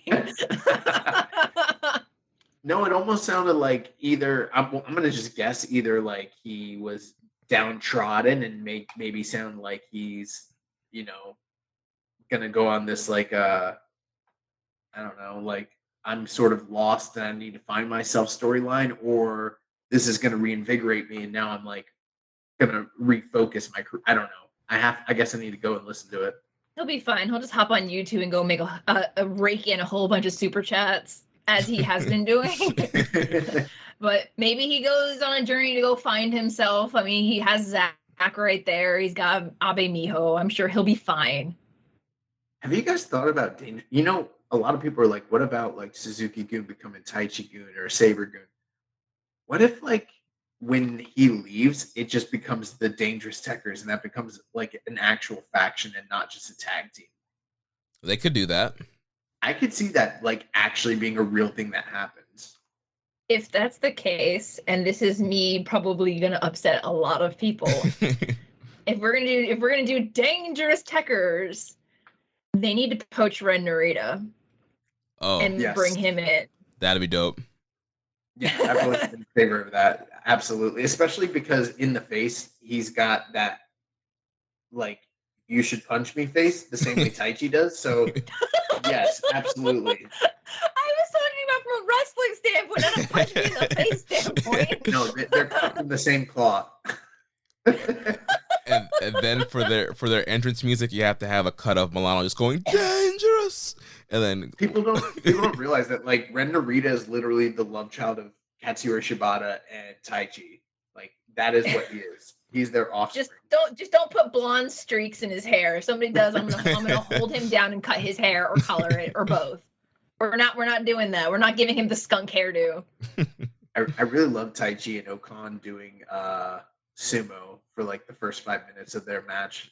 Yeah. Yesterday. Yeah, that was fun. Yeah, Okan trying to get him in his guard. And I love Jonah on commentary. He's like, why does he want him in his guard so bad? Like, you can't, like, there's something, he wants his spider guard and throttle him. That's why. So you can't trust joke, Okan. Like, when I was in college, like, MMA was like, it was big. I think it was bigger than it is now. And like, I used to like tell my friends, be like, yeah, you want to see who's really tough? Get in my guard, bro. And then I had a roommate who like took that to the next level, and he's like, bro, come here, come get in my guard. And he'd like put his legs up in the air and he'd like get on his back. It just became like a running joke for us. Like we would like challenge people in college like to fight us, but we would like lay on our backs and like start like guard playing, and people were like, what are you doing? Are you a crab? Are you a turtle on your back? What's happening here? Yeah, it was just like a weird inside joke. Well, speaking of Okan, I'm a little bit disappointed in his point total and just kind of how I think he had very good matches, but it's just one of those things where, I don't know, we keep hearing that the Okan push is coming, that there's big things for Okan in the future. He's getting over, but the booking is not quite there yet. It's just one of those things where it's like Okan was another one that when certain people weren't able to get into the country, they had him at the forefront and, giving him all the crazy pushes. And he was even getting a crazy push earlier this year. But now it's like they've started pushing him to the background again. And I don't want him to be another one like Jeff, who's just relegated. That's the word I want. Yeah. To the tag division, because he could be a singles wrestler if they give him the opportunity to be. Yeah. And then another guy, Ishii, also lots of rumors of this being his last G1. And it kind of looked that way with the booking, only here with 4 points, eating a lot of losses. Ended up with a win over Sonata the last night, but you got to question, one of the arguably, best G1 wrestlers of all time. Could this be it for him? That's true. But at the same time, I mean, I feel like we've, how do I say this? In the last 2 years, he's definitely, in my opinion, declined as far as his output. But at the same time, that output is so high, it's still better than the majority of the wrestlers in the tournament right. anyways. So it's like he's still so great. I don't know. There's just a part of me that feels like he should have gotten a real title run or a white belt run at some point. And the fact that it probably is never going to happen is kind of disgusting. But at the same time, I guess that's what makes the title special, except for you put it on Evil. So I don't know, man. Then I'm ready for my IWGP US president, Tomohiro Ishii. the AEW top star, Tomohiro Ishii. If they're not going to put the top belt on him, and they're not, he's had the never, he doesn't need the never for like the 18th time. Let him fight for the US championship. Yo, Ishii. I mean, Kenta and Tanahashi have held it, so it's been elevated. Ishii should become the strong champion. Oh, please. And just hold that forever. Ishii should leave and go to Dragon Gate and then have high-speed matches. Ishii, all the dives. No, he would just be like the monster there. Like he'd be able to do like the Ishii big man offense against Tiniest monster. Yeah. He's already a monster with all these. I don't know why he couldn't be in the monster block this year. It would have worked. Oh yeah, definitely.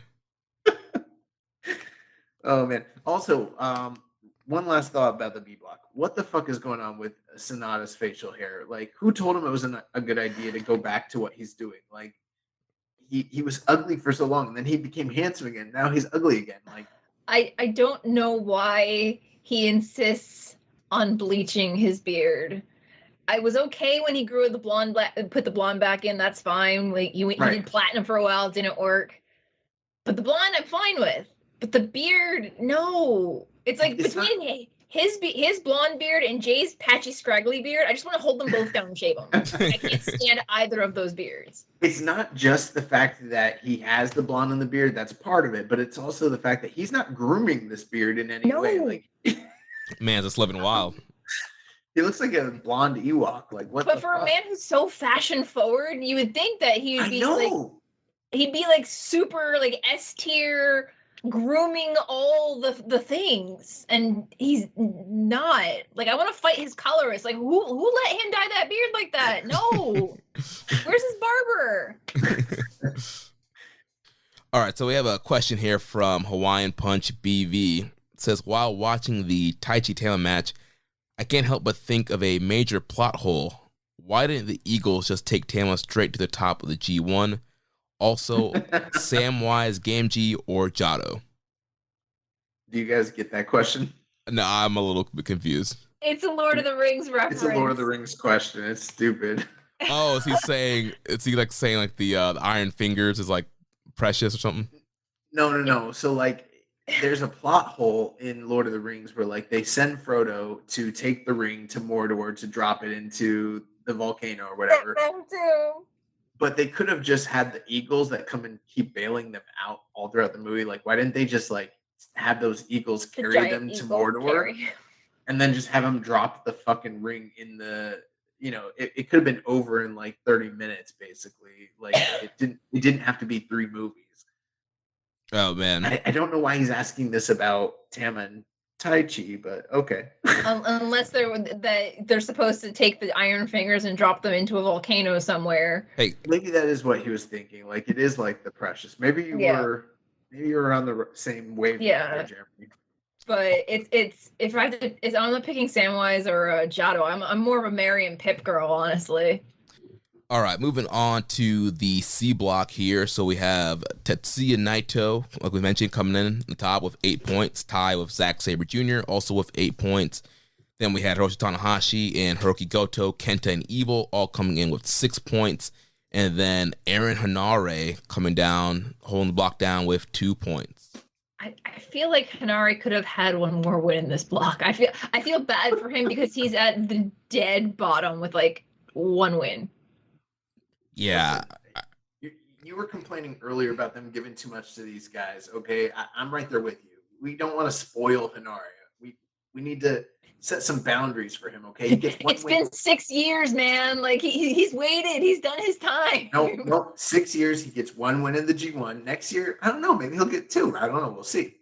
Depends on how he behaves over the next 12 months. Yeah, I mean, it was just something we kind of talked about on the preview show. It's like, how many wins is Hanare really going to get in this block? Like, they put him in there with Naito, with Sabre, with Tanahashi, with Goto, Kenta. Like, he was in here with some top stars. He did get the one big win over Tanahashi at the beginning of the tournament. Tanahashi doing God's work. But I will say, though, I did think Hanare looked very good. I thought he had a lot of very good matches. He had the intensity. He had the great strikes. Like, he looked good, I think, in all of his tournament matches. He just couldn't get the W, and hopefully Hanare's in a G1 again, because I think he's a solid New Japan roster mid-carder guy who can have a very good match with anybody. And I think we've waited so long to see him kind of break out. I know there's been injuries, there's been pandemics, but I think he's finally kind of really hit the cusp of what he's going to be in New Japan with the gimmick, with his wrestling style. So I really want to see more of him in the future in roles like this. Well, back in the WWE days, they used to call The Undertaker the best pure striker in WWE. Well, that's what Hanare is. He is the best pure striker in New Japan Pro Wrestling. Like, I don't care about the wins, the losses. This guy went out there and kicked ass every single night, and like, whether he won or lost, like, he was leaving a mark on all of them boys. Like, all them old heads, Goto, Kenta, Tanahashi, Zack Sabre Jr., he was fucking those dudes up. And he was like, I might not win, but you're going to remember the night you wrestled Hanare. And like, if hypothetically, let's say it is Ishii's like last G1, there's a role for a guy like Hanare to possibly step into in the next like couple years, maybe even next year. Who knows? Yeah. I'd like to see Hanari in the Never division. Yeah, I think he's perfect for that. I mean, also in this block, the ace, Tanahashi, for a long stretch here, it looked like the ace was going to do it again, that he was going to get another G1 block win. He was getting all these flash wins and, outlasting evil, all shenanigans, like Tanahashi was doing it. But then, go ahead, Josh. I didn't get a chance to mention this last week on the show, but when I wanted to mention that Kevin Kelly's call during the Evil and Tanahashi match at the end, where he like completely throws all of his what's the word when you like don't want to all his favoritism, like, and all his professionalism, he just threw that to the side, and like he literally became a mark for Tanahashi at the end. And he was like, "Come on, he needs us. He needs us."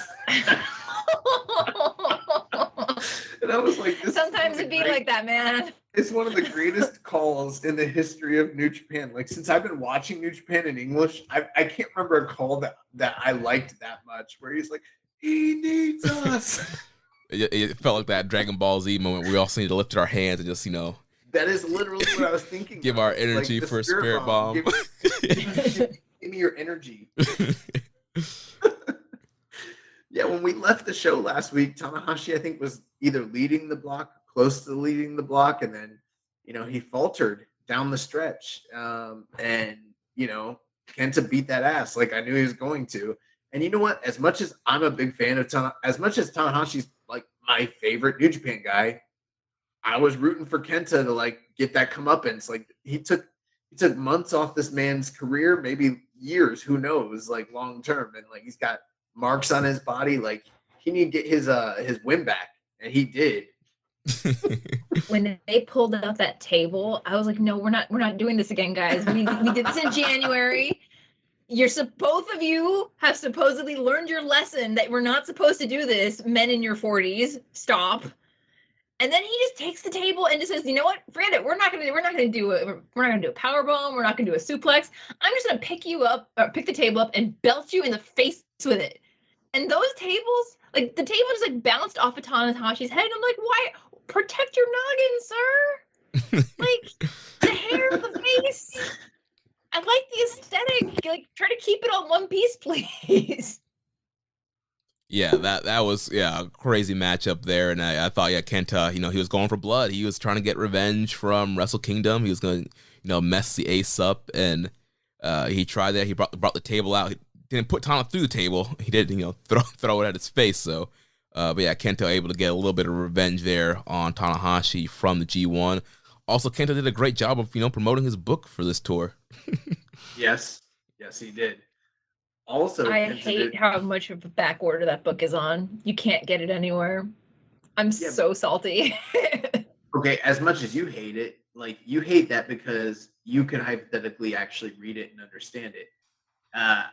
It doesn't matter how much of a back order it's on. Even if I had it, I'm still not going to understand it. It's going to take years for like me to get an English like translation to even read that. The way the Nakamura book took forever.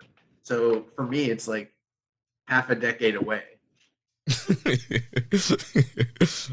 But see, the faster I have it, the faster I can translate it and be like, "Hey, young boy, I think I might have some information that might be up your alley." No, I was lectured about not taking translations without paying for them. I don't do that sort of thing, You have a birthday coming up, don't you? Oh man. There's a lot I just loved about this block. Like, I know it was a lot of guys that have worked together a bunch and we've seen forever, but like, I don't know, everyone felt so reinvigorated. Bro, Kenta, not just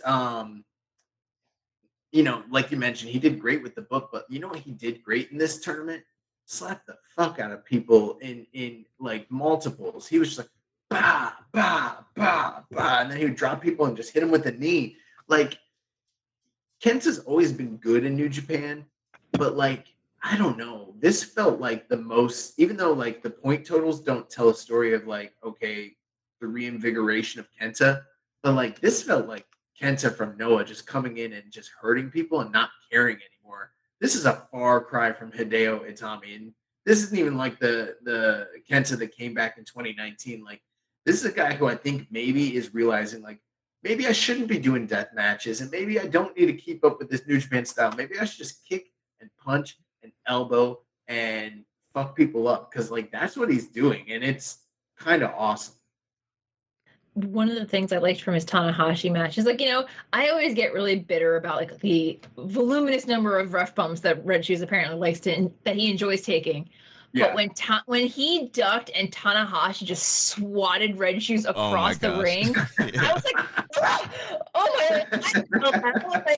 I was like, bro, make sure he's not bleeding, because after Tanahashi had swatted at Goto last week and Goto ended up having to get stitches, I'm like, hope Red Shoes is okay.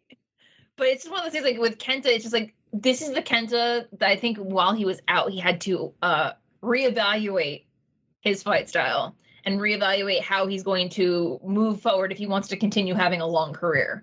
Mm-hmm. So it's I don't think he wants to, he'll tease a table drop, but I'm fairly certain he's not going to try and do that anytime soon. I think the deal is he lengthens his career by trying to shorten everybody else's. I think that's the game plan. I mean, if it works.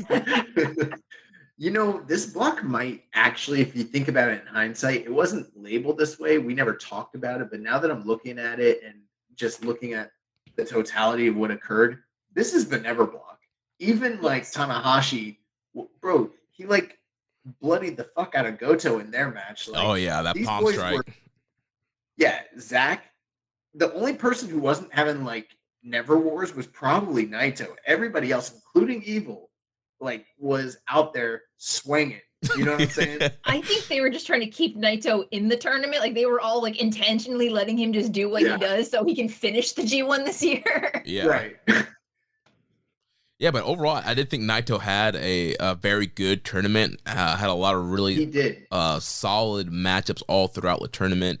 And obviously there was, we talked about earlier with the Sabre match, there's some protecting there. We wanted to make sure he's good for, the semifinals match. But overall, I thought he had a lot of really fun matchups. The Tanahashi match, the Goto match, the Kenta match were all very good matches. The Evil match, which I know a lot of people are probably surprised that we're praising an Evil match, but I enjoyed the Evil Naito match, and that was pretty wild with that table spot, and Naito almost killing Emo with that pile driver through the table. So Naito, really fun tournament, and I think very interesting seeing him win the block here and going forward. Well, what was kind of predictable, but also satisfying is that Naito was able to fulfill that Gato story arc where he started off with a couple big losses in the beginning. He had to fight his way from underneath. He's the only guy in the tournament that really had to come from behind and wasn't really in play until the final day, and then was able to solidify his spot. And, at the end, it was kind of a deciding match between him and Zach. And considering all the history they have going back to even just this past New Japan Cup, it all kind of made sense. But I do think he had a really good tournament. At the same time, though, there wasn't that classic Naito performance on any of those nights. And I'm wondering, like, okay, he's got Ospreay next and then probably Okada if he wins. Like, I think this is where we're going to see, like, classic Naito come out and, break out all the, like, big match performance spots, Yeah. I just think he's been, like, kind of keeping everything in the tank just to make sure that he finishes the G1. Yeah. Because they keep talking about on commentary, that he mentioned that when he turns 40 that he was going to retire, and that he had this promise with Okada to make that dash for the Dome one last time. He's not 40. Pardon? He's not 40. Yeah, he is. He turned 40 in June. Okay, well then he should be done. I don't even know why he's in this tournament. To win the briefcase. To go to and in between somehow Okada's gonna get the belt off of Jay. I don't know how that's gonna work, but anyway, because him and Okada and Naito have that date for the Dome, so that's how you guarantee the sellout at least. Who knows? Well, there's probably gonna be 5 nights of Wrestle Kingdom this year, so who knows? Quadruple dome dash. If they at least, well, then in that case, have at least 2 of those days, if not all 4 of them, on the weekends. Don't have it on a Tuesday and a Wednesday, because people in Japan don't take their PTO. They will go to work on the first day of work is usually that first Monday after New Year's. So if they want sellouts, they gotta sell. They gotta move either. Hope that the country's open to bring in as many foreign travelers as possible, or they need to consider finding a day where they could theoretically have a bigger gate. It's going to be called the Pentadome. 5 nights of Wrestle Kingdom, and on the 5th night, whoever is the IWGP World Champion fights Pentagon Jr. because and they're going to unveil a new belt. It's going to be shaped like a pentagon. Yeah. They're actually going to take all the other versions of the belt and all the different quadrants. Well, they're going to hold the Strong title, the U.S. title, the IWGP World title, the Junior belt, and the Never title. All 5. The Penta crown. or the IWGP Women's Championship, and they're just going to put it on Mayu Iwatani, and she's going to be your Penta champion. She's just going to win everything, all the belts. Yeah, that makes sense. Oh my god. Also, a couple guys that I was just very impressed with. Zach was incredible. I think he was the MVP of the block, as far as I can tell, just off the top of my head. I haven't done numbers, but it just seems to me that he was probably the MVP. But if he wasn't, the other guy that might be is Hiroki Goto. Yes. Which Goto is always, he's always that guy where it's like he doesn't get as much as he deserves. There's so much left in the tank. Why don't they push him? Yada, yada, yada. We've heard that for years. But this is the first time in so long where it's like, this feels like the Goto before he was in Chaos. Like the guy that was like this Ronin warrior that was like, chasing the IWGP title. He felt like that guy again. He was out here like murking people. Like he was awesome. Yeah, Goto was very impressive in the tournament. And yeah, kind of, harking back the old days of kind of that earlier push he was getting, and even when he came back from training in LA with Shibata, like this was like a no nonsense Goto. The whole thing, there's the whole the G and G1 stands for Goto. He's like, I'm not saying that this early in the tournament. I'm not saying it until I start winning, and I feel like him taking his focus off of that saying really allowed him to kind of flourish and be impressive and get some big wins and do pretty well in this block. So any other thoughts on C block? It might be my favorite block of the tournament, honestly. I think ultimately it's my favorite block of the tournament as well. And I think that I can't prove this because I think next week we'll do like the full retrospective on the tournament, but I think when you look at it from a match quality standpoint, it's probably going to be the most superlative block of the whole tournament, which a lot of people told us it would be, and we denied that, when we first started our G1 preview, but we were wrong. You were wrong. No, I mean me and Jeremy. I'm not including Karen. Not the collective we, not the we 3. Karen, anything we say on this show is fully representative of anything Karen Peterson already That's absolutely incorrect. Even when she's not here, if you heard no, absolutely not. Well, let's move on to the D block now. We had Will Ospreay winning the block with 8 points, and then we had ruining the block is what you mean. He ruined the 7-way Chaos Project, Operation Chaos Project, whatever. Operation Chaos. Yeah, so he ruined it. Yeah, he ruined a 7-way tie by beating Juice, so he wins the block, 8 points, and you had Finley, Shingo, Yujiro, Yoshihashi, and ELP all with 6 points, and then Rock Hard Juice Robinson coming in bottom there with only 4 points. That's so baffling. That is one of the most baffling decisions of the entire tournament. Not Ospreay winning it. Although, you know what? I'll say this. I think Ospreay winning the block and going to face Naito in a first ever matchup, while I'm not upset about it, I'm glad we're getting it. That's baffling to me too. That just feels like a Tokyo Dome level match. And hey, I mean, I don't know. We got Naito and Kenny in a in a block final before, so that was a first time match. That felt like it should have been in a dome too, and it wasn't.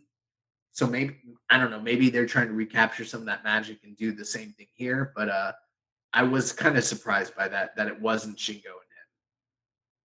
Same. I had all my chips in on Shingo, and like for Ospreay and Naito, they're making such a big deal about it being a first time ever match that if that were the G1 final, I could understand the hype for it.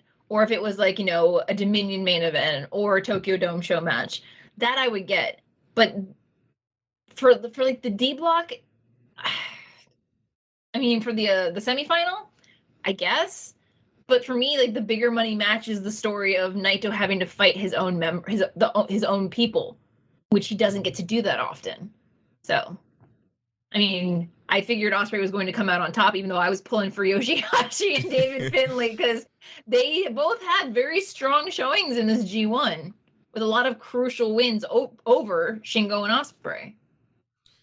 Josh, you were quick to point out me being wrong about Jay White. You were right about this. Yes, I want to say I was right in the preview show. I said it was going to be Ospreay and Naito in the C vs. D semifinal match. I think they're going to bite the bullet. They're going to pull the trigger, do the big Naito Ospreay match here. They need some drawing cards for these last few nights of the G1. So it made total sense. I think with the trajectory that Ospreay is on right now, I felt it made all sense in the world, and I'm looking forward to the matchup. As far as Ospreay's performance in the tournament, obviously still one of the top performers in the block and the whole tournament, but I do feel like it was sort of a down year for him, just kind of compared to previous tournaments. I mean, obviously he still had plenty of 4-star matches, but when you just look at just how high his match quality just normally is, even the year he's had a phenomenal year this year across New Japan, Rev Pro, AEW, wherever else, GCW, Warrior Wrestling. He's had a great year. So I was expecting a little bit more high-end matches from him this year. Well, how come, if that's the way you feel about things, when I'm having arguments with James Boyd in the group chat and I say something like, Will Ospreay's had a down tournament, you don't come to my aid and help me and back up and verify what I'm saying? Because I say it on the air. Because I just like to watch you and James argue. We're not arguing. We're just discussing that. I would appreciate your input. You got to fight your own battles, young boy. He can't do it for you. Oh, I'm super combative, so I mean. Jeremy, do you have any more confrontational friends than me? I wouldn't say that you're confrontational. I'll say I feel like you just have very, very, very strong opinions on everything. On everything. Oh no, but yeah, I do agree. I do think Will Ospreay had a bit of a down tournament, but when you're having, nonstop classics in most G1s, and then you turn around and have probably, I don't know, let's say a 4-star average in this year's G1, it just kind of speaks to how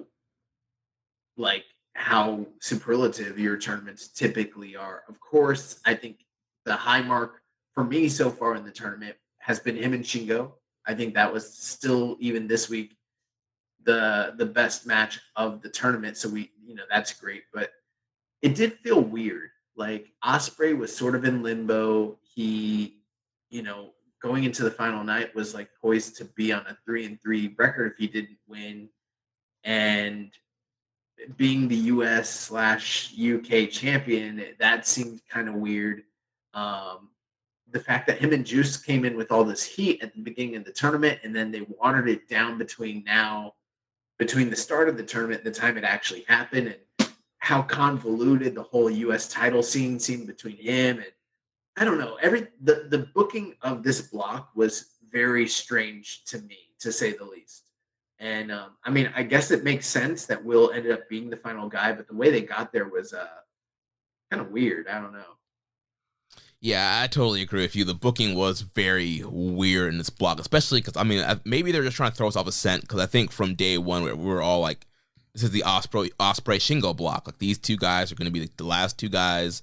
They're going to be alive, and they're going to be the top, block leaders and stuff like that. And yes, Osprey did end up being a block leader, but it wasn't quite the way that we thought we would get there. And like you mentioned, the booking of Juice Robinson, definitely just his whole tournament super confusing, and I don't know if the plans with his like appendicitis and him dropping the belt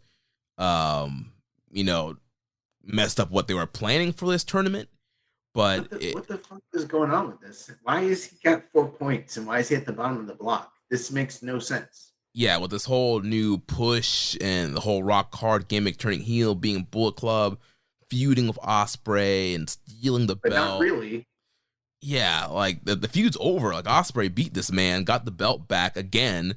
So yeah, I don't understand what they're doing with Juice here. It seems like he almost ended up worse than when he was flamboyant, Juice Robinson. He ended up the same. Like, he's 2-4 in the tournament. That's exactly what you would have expected from him before he re-signed from with the company and had the title run, quote unquote. I don't know. It's just like, listen, I'll just put it to you this way. Yujiro Takahashi should not be finishing the tournament higher than Juice Robinson. That's all, that should say it all right there. Yeah, I don't know what the issue is here, what's going on with Juice, or what the plans are. What are your thoughts, Karen? Well, I agree completely. And my thing about Yujiro is that, he's a long timer. He's been there a long time, and he has 6 points. If you're going to give Yujiro Takahashi 6 points, put Sho in there instead and give Sho 6 points. You know what?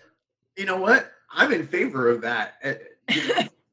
I mean, Yujiro's a lovely guy, but it's one of those things where just like, with all of this pomp and circumstance they had with Juice about the big dramatic him leaving, him, coming back and throttling Tanahashi, the whole U.S. Championship thing, I expected more.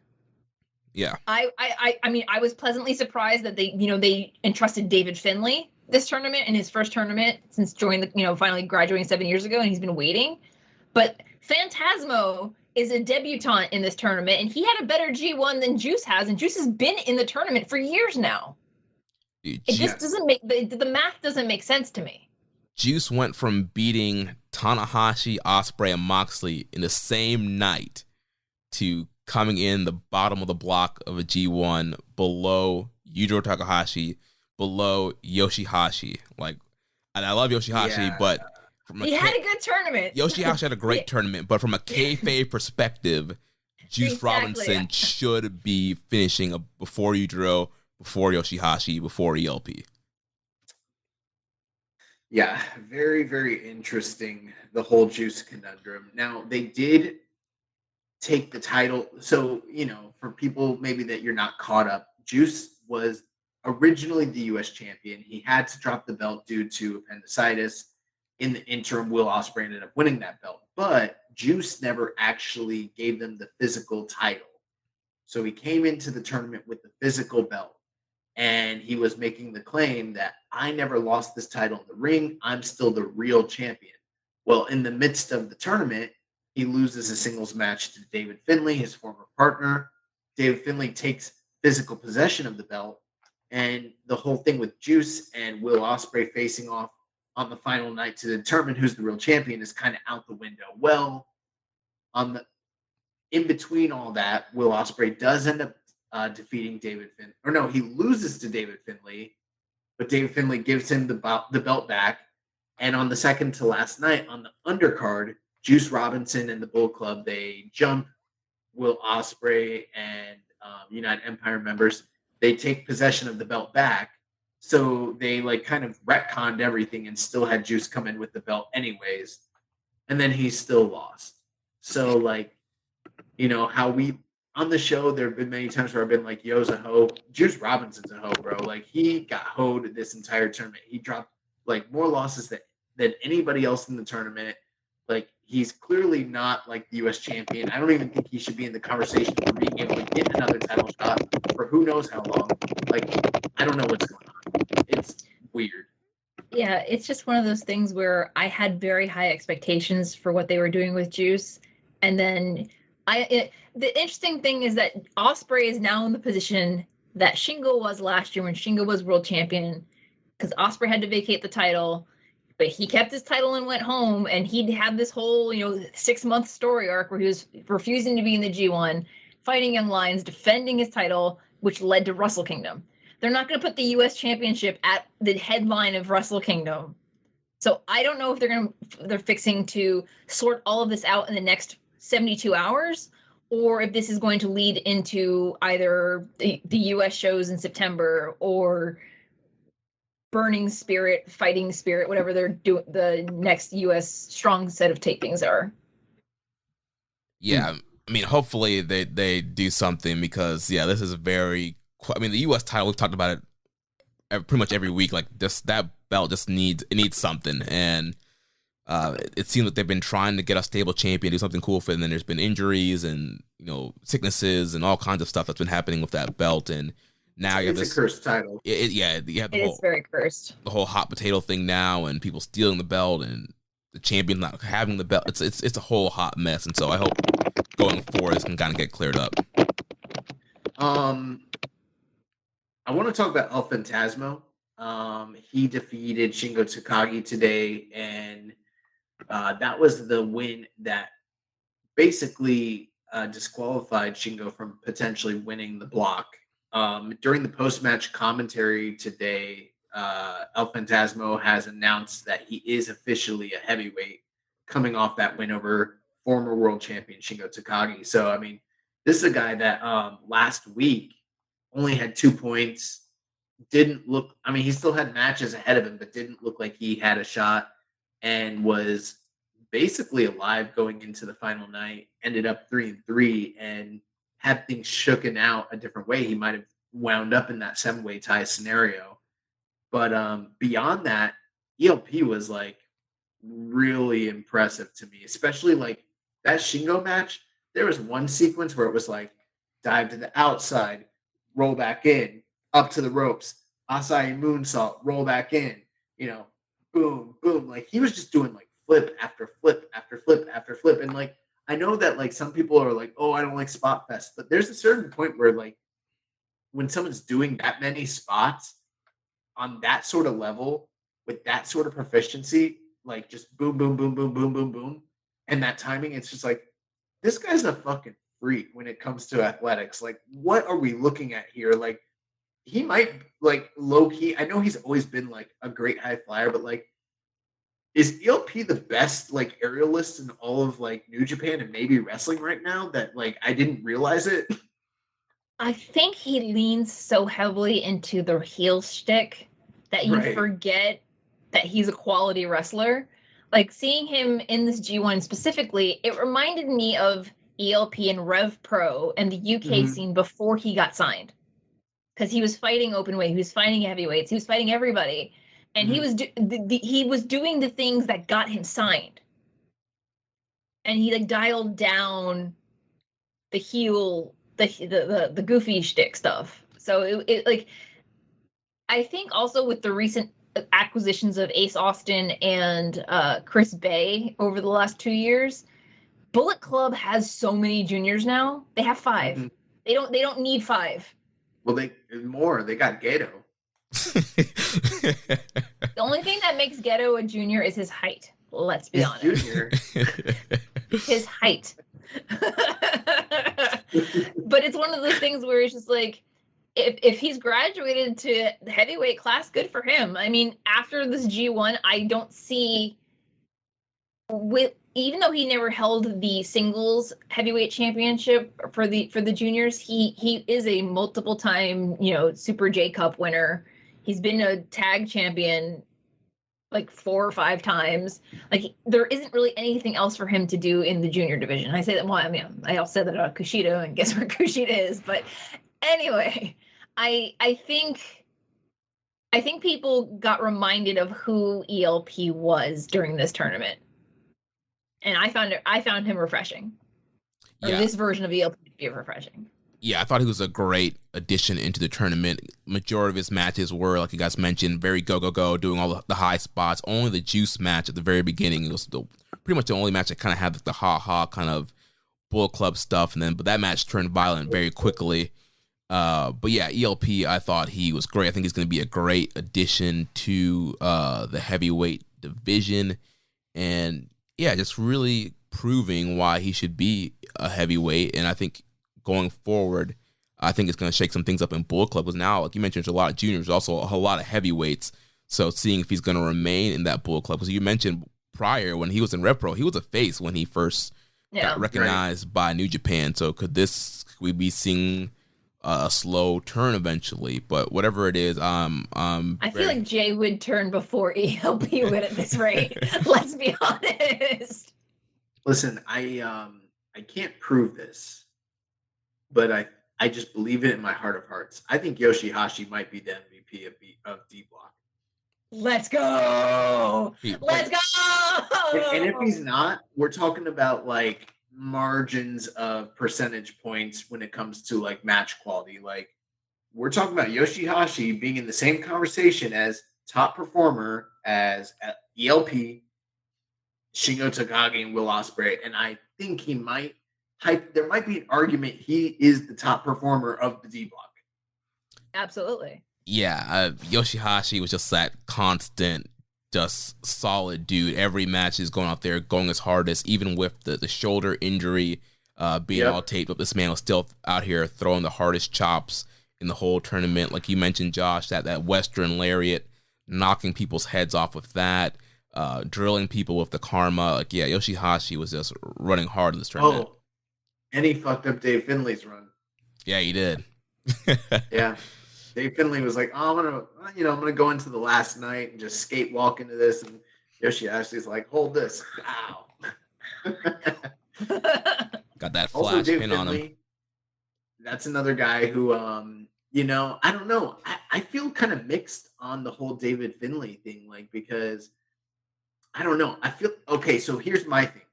A lot of people tune into the G1 who don't follow the product as closely as, say, like your diehards like us, like people that watch it all the time. And I think we've always known how talented David Finlay is. Like, that's never been in question for most fans. Like, we know he's very talented.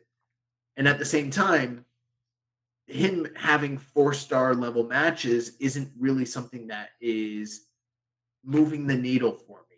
Like, you know what I mean? I feel like I need to see more out of him than just he went out there with Ospreay and he went out there with, Juice, guys that he's very comfortable with and having a great match, because I've seen him do that with Jay White and it didn't make a difference 3 or 4 years ago when that happened. Do you know what I mean? Yeah. But I feel like for some more like casual New Japan fans who are tuning in, they're like, where's this David Finlay been? I didn't know about this. He is great. And so it's like there's like a dichotomy there. Like there's like a breakup where I'm like, he's always been here and he's always been great. Maybe it's just because he hasn't had the platform. Maybe it's the same argument as Hinare. I don't know. With Finlay, the other problem that he has, especially when him and Juice were tagging together when they were in Hontai together, they were the happy-go-lucky, plucky baby faces. They were the goofy, let's have fun guys. And they were the ones that ultimately ate a lot of losses. And they both weren't given the platform that Ospreay or Jay White were given, and they've had to claw and scratch and scrape. And, like I said earlier, it took Finlay 7 years to get in the G1. Yeah. And there have been people that have come into the company after him that got catapulted over him. So it's one of those things. It's like, I think not that we've taken Finlay for granted. It's just that, and not that we have low expectations, but it's just that I think this is the starting point for him. So while we may have our crusty old veteran, we watch it all the time, hats on. We got to kind of dial that back just a little bit and look at it as the lens as this is his first G1. Yeah. And he, compared to other people who have had first G1s or multiple G1s, he had a good G1 for his first G1. He's not walking out with 2 points. Yeah, it could have easily been worse. Yes. But he also did get he had some credible wins. He beat Ospreay. Yeah, I think Finlay had very good matches. I think all of the mechanics were there. Obviously, he's a very skilled in-ring performer. I think he has the psychology, he has the moves, and I think we saw that, especially against guys like Ospreay and ELP and stuff like that. But for me, I don't know. I feel like the word coming to my mind is just like bland. Like there's just like something. There's just something missing. Like there's that fighting spirit, that fire. That's just not quite there. He just comes out, and to me, like, the old saying, a jag, just a guy. Like, to me, Finlay comes out, it's just a guy wearing a shillelagh, and like, I'm just like, why should I invest in Finlay? Where's the fire? Where's the excitement? Where's that next level? Like you mentioned, Karen, he's kind of been the same guy for a while now. Like, where's like the attire change? Where's the look change? Like, where, like, a shillelagh is not going to cut it. Like it. But Jeremy, think about this. Remember when he was on the shelf for all that time? He came back and he had the new physique, and he did have a new look. It might not be a new look to us now, but it was a new look then. And they had him come out, and he was going to feud for the U.S. title with Archer. Yeah. And we were like, okay, let's go. It's finally time. And that was 2 years ago. And or maybe it was 3 years ago. I don't know. That was like pre-pandemic. At this point. And we were like, okay, it's finally time for Finlay. Let's do this. And like, if you go back and listen to those episodes, we're high on him. And then it was like, and then he got beat, and then he got beat, and then he got beat, and then we were like, all right, maybe we put this hype deep down into a box that we never talk about. We throw it in the ocean. Right. But that's part of the problem that New Japan has, and I say this from a place of love, is that they have a tendency to find the people that they're going to back and they're going to push, and they go all in on this handful of people, almost to the detriment of the people who are in the same class with them. So it's like, Jay and Juice and Finlay, they all came through the dojo together, but they all went on excursion around the same time. They all came back. Who got the rocket strapped to them? Jay did. So they've been trying to play catch up ever since then. It's like the same thing everyone always says, is that Hiroki Goto had it really hard because who was in his class? Tanahashi. So it's that same thing where it might feel like more of the same for him right now, but I think he also needs to figure out who he is outside of Juice, because they've been so closely connected the last 5 years of their career together. Well, there was that one story recently that Tanahashi put it in his like weekly blog where they were getting ready to send Naito off for excursion, and he's sitting down with Naito. They're having a heart-to-heart. Naito's drunk, and he's like, none of this matters. This place is going to be Okada's anyways. Yeah. Well, and that's the thing, is that, if you end up being that poor dude that ends up being in the class with someone that's going to be the next big thing, it sucks, because, you have to work 4 times as hard to get a fraction of the recognition. And, Naito and Okada, that's another example. So it's one of those things where it's just like, I feel for them. But I'm hoping that now that the company, they're starting to give Naito more losses. They're starting to give Tanahashi more losses. That they're starting to think about not just the immediate future of the company, but who's going to be in those hot seats 5 years from now. Right.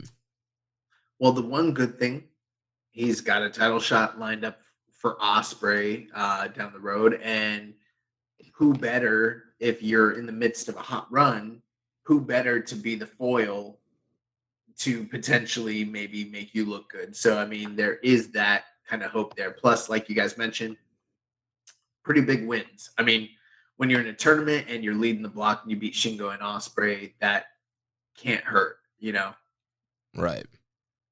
Also, I guess we should, to close it out, I mean, we pretty much talked about everybody, but we didn't talk about Shingo Takagi. And I mean, were you guys surprised about Shingo's output in this tournament? I feel like he kind of had a little bit of a down tournament as well, kind of like Ospreay. Like, it was still good, but I mean, compared to some of his G1s, it just didn't feel like vintage Shingo, I think after carrying the company for half of 2021, he deserves to have an off year in the G1.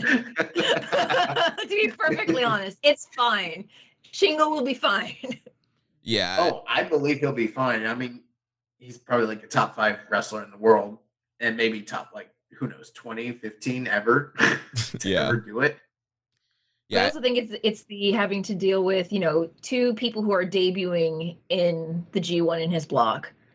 People that he doesn't normally wrestle. Like, he doesn't normally have a singles match with Juice Robinson or Yujiro Takahashi. So it's like, you have that comfort zone with him with Ospreay. But a lot of these other people aren't people he normally fights in singles matches. Mm-hmm. Yeah, I feel like he kind of... Plus Yujiro sucks. Yeah. I feel like he kind of sleptwalk his way in this tournament, and which is a sleepwalking Shingo, still like a 3.5 star match. But yeah, definitely kind of a down tournament, but also too, just look at the way he was positioned. Like, he wasn't in a ton of main events like he was previously. Right. He wasn't the world champion. So there's a lot going on. They've kind of cycled him down this year. He's KOPW provisional champion, which we probably forget about because he does not come out with that trophy at all. And so yeah, this year he's kind of been downcycled from carrying the company like he did last year. And like you mentioned, Karen, there was you had Finley in here that needed to get over. You had ELP that needed to get over. So there's different people they were kind of focusing on. So Shingo just kind of fell into the background this year. Still had very good matches, but he just wasn't the focus this year. That move that ELP hit Shingo with, that cross-armed... The CR3?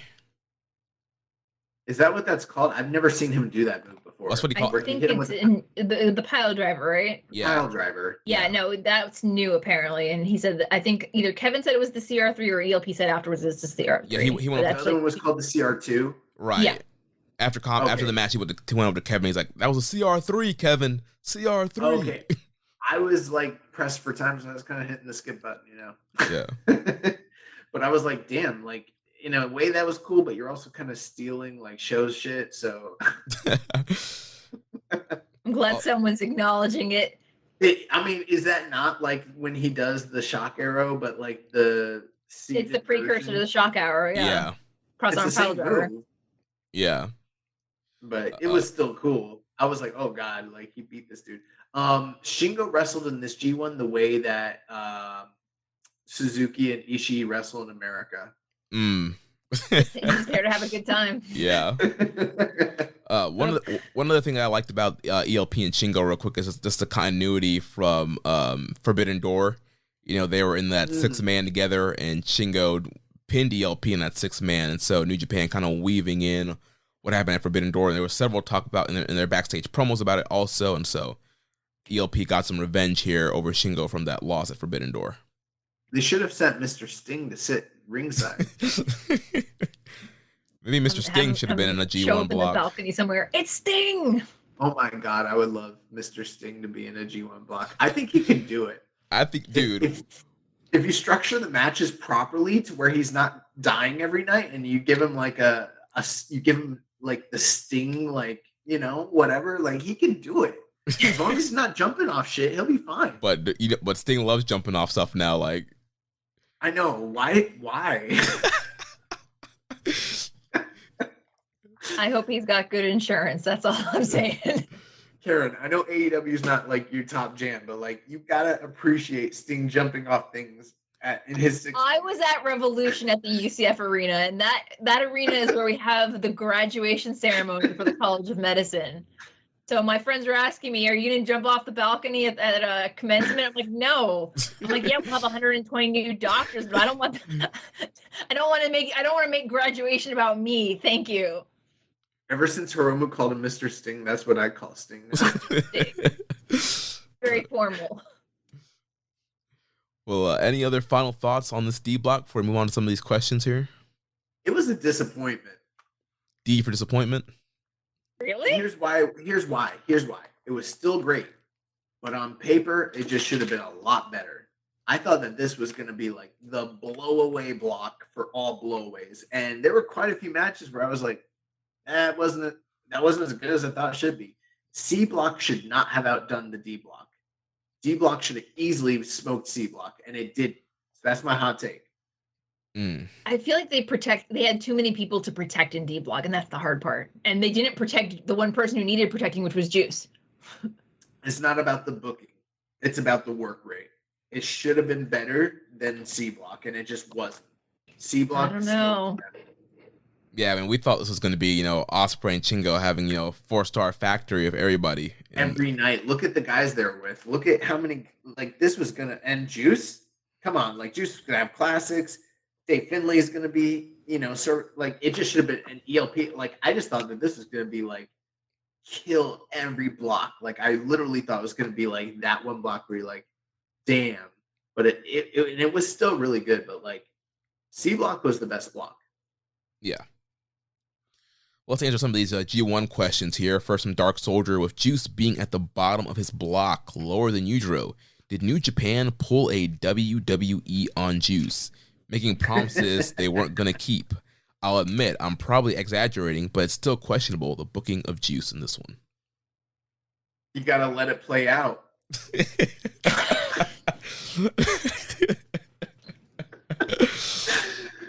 Oh, man. There is this there's a part of me that's New Japan, they wouldn't do that. Juice knows what's going on. Everyone's cohesive. They're communicating. Everything's good. But there is a sinking feeling where I'm maybe they made some promises to this dude, and it's not panning out the way that they said it was going to be.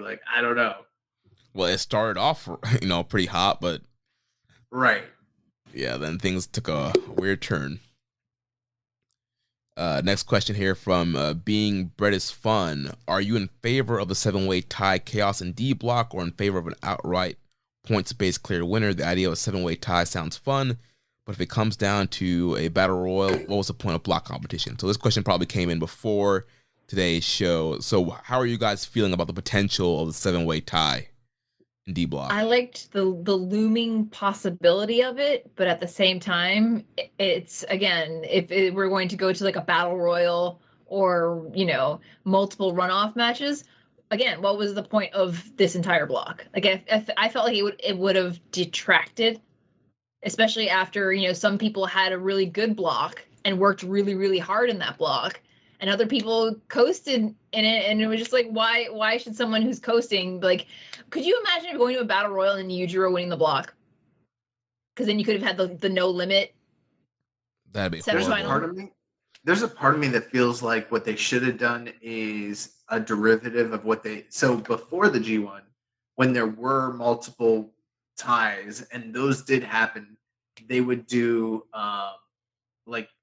they would do a singular match comprised of multiple matches, and it was a mini tournament all in one sitting. So what if they did a gauntlet, a derivative, almost a scramble match, but it would be you have 5 minutes, or you have 5 minutes basically to and everyone just had to wrestle each other in this 1 hour block, and that was the undercard of tomorrow's show. I'd be cool with that. You think you watch Yujiro wrestle for an hour? No, he wouldn't. He would only wrestle the other guys. How many? I don't know. I'm not good at math. How many? Six matches? So 6 matches per person? Yeah. How many matches? I was an English lit major. Don't ask me to do math. There'd be so many matches. This is why it's too much trouble. No. Outright winners are fine. I can do a trio tiebreaker, triangular, whoever, but 7 people, it's too much math. Yeah. Well, they could just have a scramble match like in WWE. Remember those scramble matches? This is not WWE. No, but they could do it. They could, but people would poo-poo on it and be like, "This is not WWE. This is the king of sports, New Japan Pro Wrestling. What the bleepity bleepity bleep bleep bleep?" Remember when Brian Kendrick was the provisional WWE champion in the scramble match? It'd be like that. Yeah, they also could have just done a gauntlet, I guess. But or a gauntlet. They could have done a gauntlet. I'm glad the way it ended up. I think the 7-way tie. What about a scaffold match, and you have to throw everybody off the scaffold? That's how people end up in the hospital. Some people die. The mountain. King in the Mountain. Oh my god! Actually, no. They put a big D at the top of the arena. You gotta no. King of the Mountain's a reverse ladder match, so you have to take the D up the ladder and hang it. Right? Is that how the King of the Mountain works? Yes, and there's also a penalty box. If you get get pinned, you get in the penalty box for 2 minutes. Rules. Stop! No. Let's do it. I'm down for the King of Sports D block ladder match. King of the D.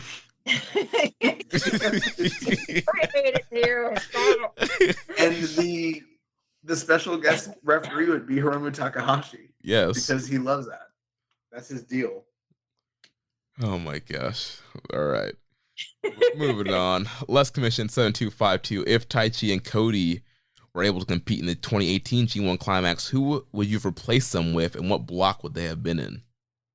I don't know about which block they'd be in because I don't think it matters, but it's very, very clear who should have been out of that tournament. Bad Luck Fale and Tama Tonga, because they sucked in that tournament. They ruined the tournament that year. So I don't even have to I don't even have to look. That's who should have been out. I agree. Yes. Also asked, can we expect the 2017-2019 old and ruthless submission wrestler of Zack Sabre Jr. as a full-thrown heel after he reverted back to his 2020 G1 tantrum? If Naito is expected to win a G1, we can get the rubber match for the G1 briefcase. Even though he didn't defeat Naito in the Budokan, he has a claim of defeating Naito in the New Japan Cup final earlier this year. Can you go that far back to claim an opportunity? I don't know. But I will say I feel like the New Japan Cup is like, if you lost during the New Japan Cup, that's Dominion's kind of like the cutoff. Like once the G1 starts, that's the window's shut. Am I wrong? I don't know. Who knows what's going to happen with that whole thing? And that's just assuming that's assuming Naito's even going to win the G1. Who knows if that even is going to happen? But let's say this: number one, Zack Sabre Jr. is a heel. There's no mistakes about it. He's not a quasi anti-hero. He's a fucking heel. Listen to his promos. The guy's a heel. Number two, him throwing tantrums is not a heel tendency. This is something he did in his before he ever came to New Japan, when he was in the UK and when he was in Noah. He just likes to throw tantrums. Even when he was a quote unquote face, a good guy, he just throws tantrums. So this is not like a new thing. He's just always done this. And yes, I would be fine with him and Naito wrestling again for the briefcase. There might be something to that, because they were both trying so desperately to finish each other, and he got a flash pin. But I don't know. Yeah, maybe Zach pulls out, you owe me one. I beat you earlier in the year kind of thing. We're 1-on-1 this year. Let's, we need a rubber match. And so they could do that, and it would be a fun match, and you could have an opportunity for them to have a longer match. And yeah, the tantrums at the end of the match was hilarious. And so if we're going to get, Tantrum Zach back, I'm in for it. Off topic, but I want to make mention of it. Tanahashi didn't beat anybody in this tournament with the high fly flow at all. He did not, no. He did not. Just want to throw it out there.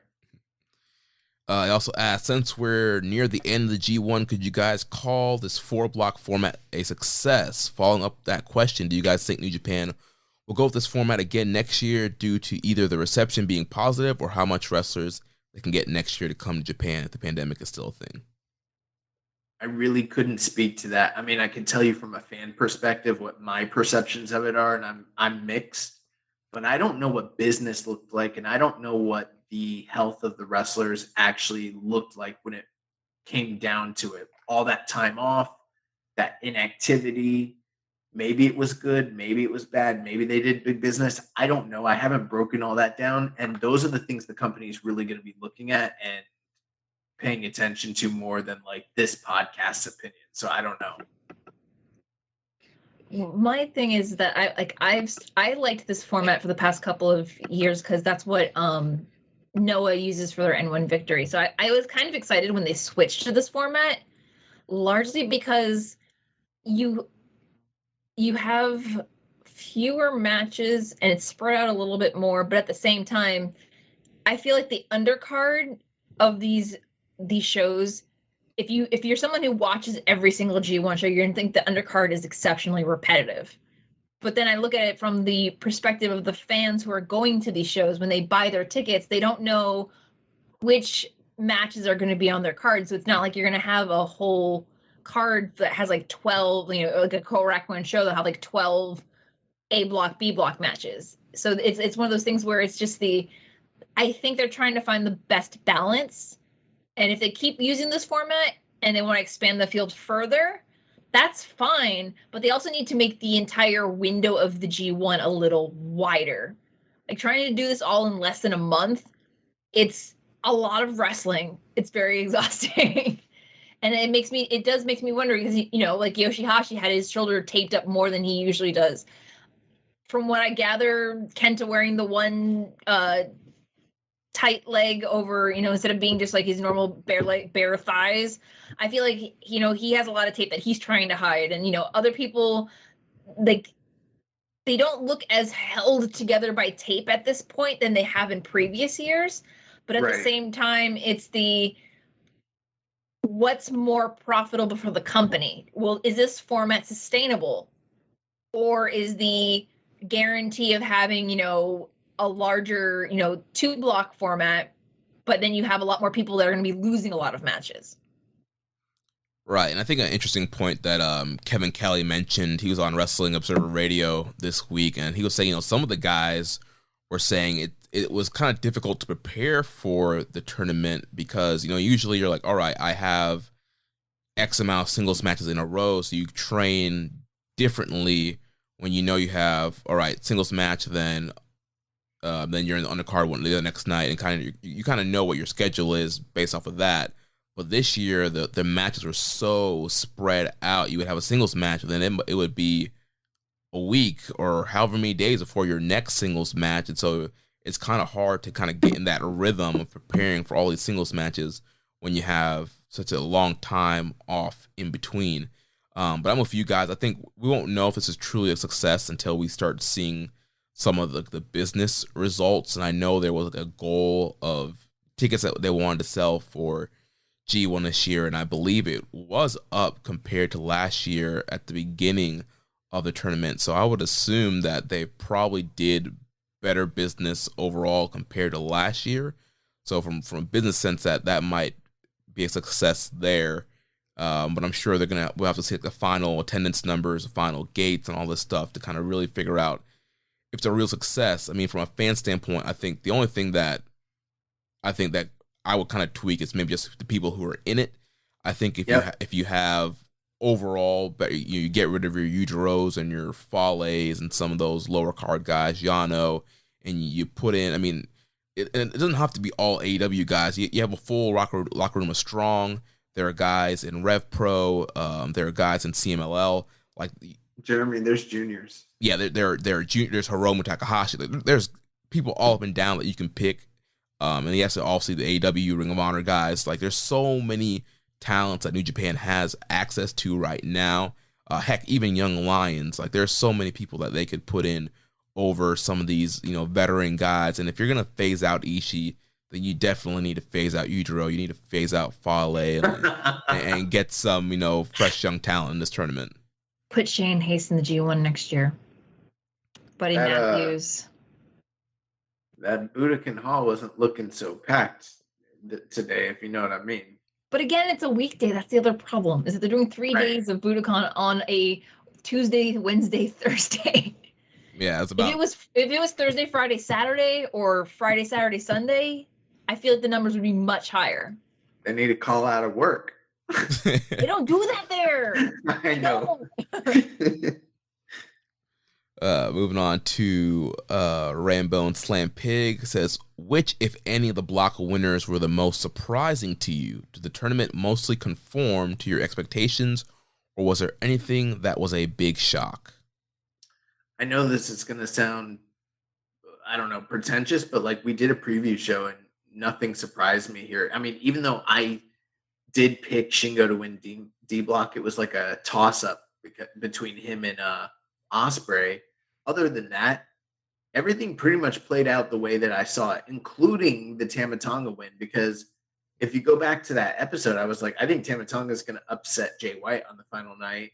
Like, I wasn't totally sure on that, but I was like, it just makes more sense for Jay to lose in the finals to set up a fall title defense. That's more traditional. And then you get the Okada and Tama Tonga match, which there's history there from last year's G1. none of this really did surprise me. Ultimately, it did wind up playing out the way that I sort of suspected it would. The Osprey beating Shingo one, I think that was just more my heart instead of my head, because I was like, I really wanted that Shingo Naito match, but if it wasn't going to be Shingo advancing, Osprey would be the only other choice I would have thought coming out of that block. When it comes to B block, I'm pleasantly surprised that Tama not only beat Jay but advanced to the semifinals, because personally, in my mind, I had, all right, Tama's going to serve Jay the one loss. It's going to cost him the whole entire thing. But now it's like, it's even just like a little more sweeter, because he not only cost him the block, but he's the one that's advancing. He's not pushing somebody past both of them to that Okada match. And it's one of those things where it also, I feel like Jay is they're protecting him for no real reason right now.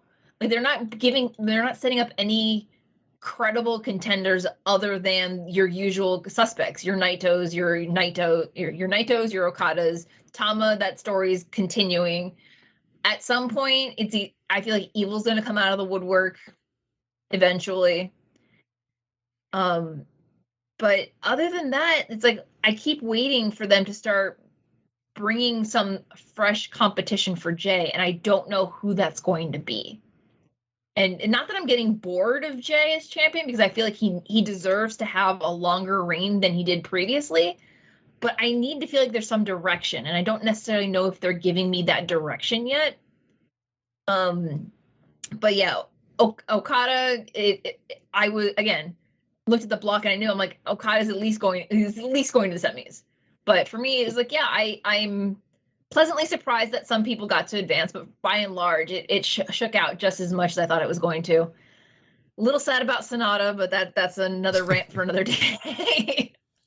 Yeah, as far as block winning surprises, I'm kind of in the same boat with you, Karen, as far as with the B block with Tama Tonga. Like, I definitely thought that Tama could have spoiled Jay, like you mentioned, and beat Jay, and that caused somebody else to go through. But I am a little bit surprised that they pulled the trigger and just had him win the block, which it makes sense now when you look at the whole story of him and Okada from last year for what they're trying to do. But besides that, I think everybody else who won the block made sense to me.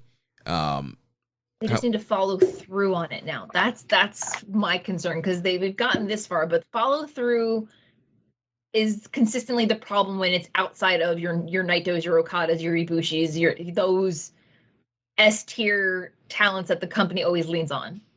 Yeah, I think the big shock for me was just the overall booking of the D block. We talked about it already with the way Juice was booked, the way that, Shingo and Ospreay weren't super dominant, and the rise of Finlay, the way Yoshihashi performed. Like, I think D block, there was just a lot of twists and turns and surprises there.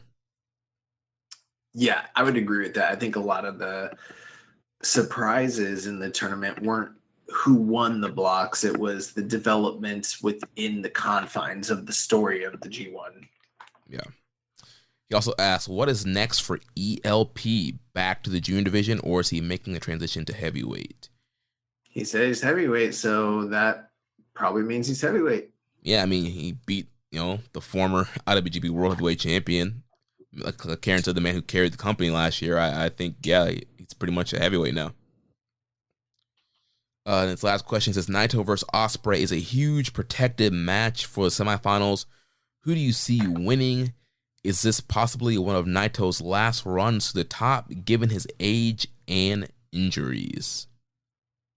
Yes. Yeah, I think so. And I think it's going to be, I mean, I've been calling it since literally the G1 was announced. The finals of this year's G1 are going to be Naito and Okada. And I know there's probably a lot of people who aren't happy about that. But at the same time, they've never wrestled in the finals of a G1. So it just makes a lot of sense to me. And I think that the stage is set. We're here. I think that's where we're going. And the other thing, to go back to what we were talking about with the promise that Naito and Okada made earlier this year about meeting at the Tokyo Dome. This is the match that will set all of that into motion, because now whomever doesn't win the G1 is going to be the one scrambling to find a way to get to to that main event, whether it's dethroning Jay before then or possibly sniping the briefcase, because after Ibushi lost the briefcase, was it 2 years ago? It's not an uncommon thing anymore. But I feel like for me, Naito was my pick to win last year. So, and then we all know what happened last year. So it's the, his knees, good old Tranquilo and Destino are tired and they're on the way out. So it's one of those things where I would like to see Naito, like Ospreay has plenty of years left.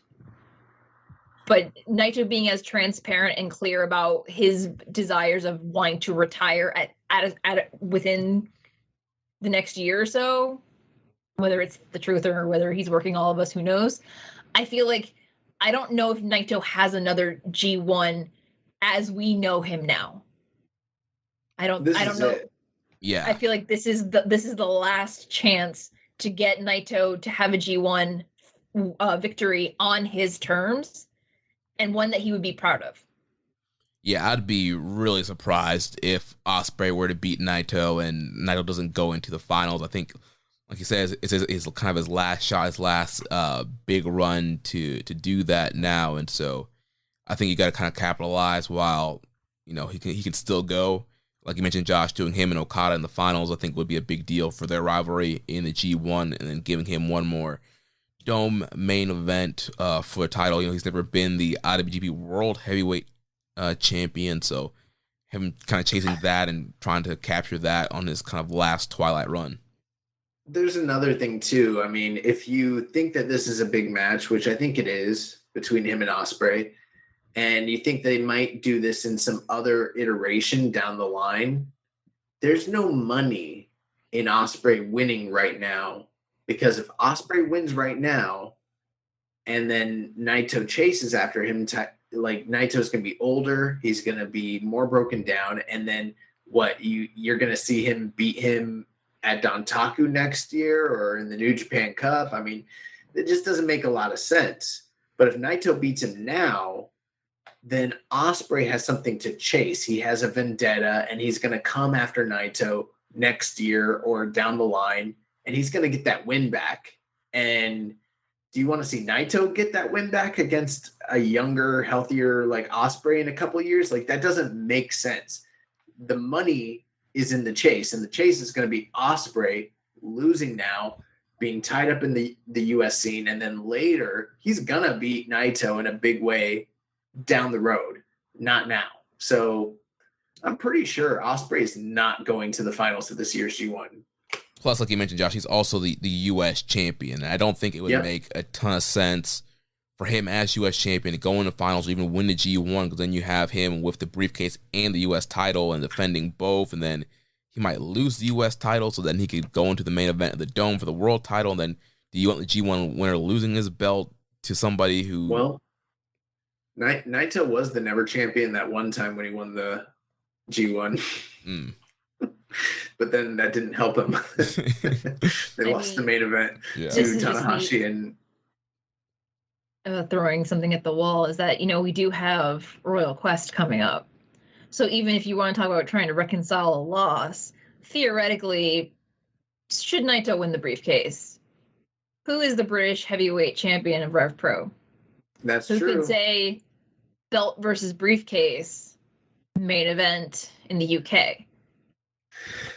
Yeah, I guess you could do that, but then have it go to a draw, because I don't want to see Naito lose that briefcase to Ospreay. But I mean, there is, again, like you said, there is more appeal in Ospreay being the one to chase it.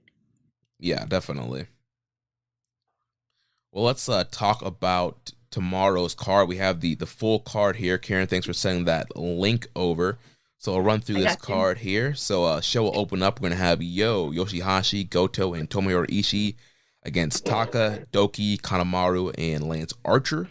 Second match, we'll have Tom Lawler and Royce Isaacs versus the Dangerous Techers. Third matchup, Great Bash Heel, Makabe and Hanma against Bad Dude Tito and Jonah. Fourth match, United Empire team of Aaron Henare, Great O'Connor, and Jeff Cobb versus the Bull Club team of Chase Owens, Bad Luck Fale, and Juice Robinson. Fifth match, L.I.J., Shingo, Hiromu, Bushi, and Sanada against Evil, Yujiro, ELP, and Kenta. Then 6th match, Kushida, David Finlay, Tanahashi, and Yano versus the Bullet Club team of Ishimori, Doc Gallows, Carl Anderson, and Switchblade Jay White. Then the semi-main event will be Kazuchika Okada versus Tama Tonga in the semifinal. And then the main event, the other semifinal matchup, Tetsuya Naito versus Will Ospreay. Well, I'm glad that the Good Brothers could show up. Got to get that big, semifinal payday, brother. This feels like that time when Cody showed up at the end of the G1 and got a U.S. title shot off of nothing. Yep. So Yano's getting that pin so he can get that Never Openweight Championship match, right? Oh boy. Yeah. I mean, I don't have the card in front of me, so I can't speak to everything that you just said. But it sounds like a lot of tag matches, probably setting the stage for the future. So it's probably going to be an angle heavy show, and then the top 2 matches are probably going to be pretty great. Yeah. So are we all 3 in agreement? Naito Okada for August 18th. That's what my original prediction was going to be. I feel pretty confident and pretty strongly that that's what we're getting. Yeah, I agree. I have a hard time seeing. I mean, yes, you could always. Ospreay Okada. There's a story there, but I think Okada Naito is the money. I'd be really, really surprised if it ended up Naito and Tama Tonga or Ospreay and Tama Tonga. I think those are kind of out there. The show's not sold out yet, so if they want to move those tickets, Naito Okada is the match you put to close the show on that 3rd night. Yeah. I do think it's kind of interesting, though. You have Jay and the Good Brothers and Taiji against these Hantai dudes. Is there anything there to set? I mean, Kushida is the next challenger for Ishimori's Junior Heavyweight Championship. Yeah, right. That's on the docket, and then obviously you already have Finlay going after Ospreay's U.S. title, but the Never Champions kind of locked up here. I'm guessing Yano's getting that World Championship title match. Do you think Tanahashi is gonna be beating one of these guys and then challenging for the Never title against Carl? Maybe. I mean, you have Tanahashi, that flash, inside cradle on Carl or Doc Gallows, and then Burning Spirit tour. You could do Tanahashi versus Carl Anderson. That seems to be a likely scenario. I mean, unless you go with Yano, but that just seems out of left field. I think they might set something up. Yano's very out of left field. I could see them setting up something between Tanahashi and Carl Anderson for the Never belt. Especially since Tama Tonga will probably be getting a world title shot and will not care about Anderson going forward. Plus, with LIJ, Shingo is the King of Pro Wrestling champion. He doesn't have a challenger next either. Well, he's going up against all those Bullet Club guys, so I mean, they could set something up there. Although there was a period in the tournament where on the undercards, it felt like they were maybe hinting him and Zach again, but nothing really came of it. But that was on the undercard, something that kind of they were pointing at each other a lot, and they just happened to be across from each other in a lot of those undercard tags at one point. I think he'll probably defend against ELP. I mean, that's the person who most recently beat him, the biggest upset. ELP's in that multi-man match. Oh yeah, well you know what? For some reason, I didn't even notice he was in that match because I'm just looking at House of Torture and I don't even think of him as being House of Torture. And then once you said that, I'm like, oh, there he is. You're right. They probably will set something up between them for that title.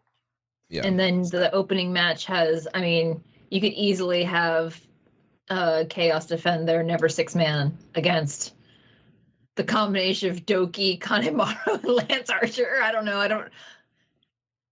Taka. There's just Taka. There's a lot of options for making that last day because they only have the main event listed. But I guess they're not going to announce anything until tomorrow's card finishes.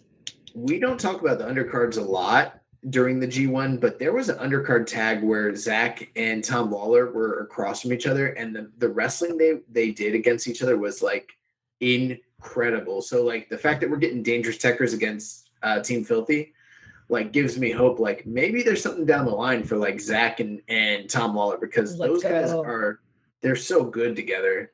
Yeah, that'd be dope. All in all, this looks like a pretty fun card. And, you know, the top 2 matches are going to be blowaway. I mean, I don't see why not. Yeah, it should be an awesome card. And then, you know, on the last day, I think Naito's beating Okada. I agree. Destino all the way. Big Kevin Kelly Destino call will happen August 18th on my birthday. Naito. Oh, happy early birthday. Thank you. When it's all over, you think we're going to get the golden roll call, but then Kenta's going to come out and bloody Naito and sit on his chest in the Budokan. Oh my gosh. It's a closest show. I don't need any surprise run-ins or returns on Budokan Thursday. I need a nice, mild, uneventful show with good wrestling. I wouldn't be surprised if we have some sort of surprises or people show up or videos or something like that. Yeah, I think there'll definitely be angles to build stuff for the fall. I don't know how tied it will be to that match in particular, but just on the show in general, I'm anticipating something like that. Yeah. Also, Kushida wrestles for New Japan again, guys. Like, have you not discussed this? Yeah, it almost seems like he hasn't been, because he's been gone. You know, he was here and then he's been gone, but he's back. I mean, he's been on Strong, right? And he's on Music City Mayhem. I know. I saw him wrestle at High That Alert. stuff almost feels like it's not even real. You know, it's like fever dream wrestling. It's critically underrated. I mean, Strong has some of the best wrestling, and like a lot of people I know don't watch it when they should be watching it. But that's neither here nor there. Well, that's going to wrap up our G1 coverage. And speaking of Strong, we'll talk about that real quick. So last Saturday, we had night 1 of the High Alert Tour. We had Jarrell Nelson of the West Coast Wrecking Crew defeating Shane Hayes of TMDK. We had Hikuleo beating Big Damo, moving on to like a 6-match win streak. And then the main event, Aussie Open defeated Christopher Daniels and Yuya Uemura to become the first and new Strong Openweight Tag Team Champions. Any thoughts on Strong, guys? Yeah, I saw this episode. The first 2 matches were good. Nothing I can really add to them too much. Big win for Hikuleo, but the main event was probably the big hook for the episode, and I thought it really did deliver. It was a little shorter than I anticipated, but for like a TV wrestling match, which is essentially what this is at 12 minutes, I thought it was very, very good. I thought everyone, you know, put in a great performance, and Aussie Open taking the titles is they're the right guys to hold those straps. They went over. Post-match, they were issued a challenge by Jarrell Nelson for West Coast Wrecking Crew to be the first challengers on the next tour. So, yeah, all in all, I thought the main event delivered. I was at the show. It was. I have to go back and watch it to see how they fill it in with the backstage promos and commentary. But what I loved about the openweight tag team match was that was Yuya's first title shot, and they actually let him out of his Young Lion gear. They let him and Crystal Daniels have matching gear, which I'm a huge fan of matching gear. But it was. I feel like this, if I remember correctly, this match was relatively early in the evening. No.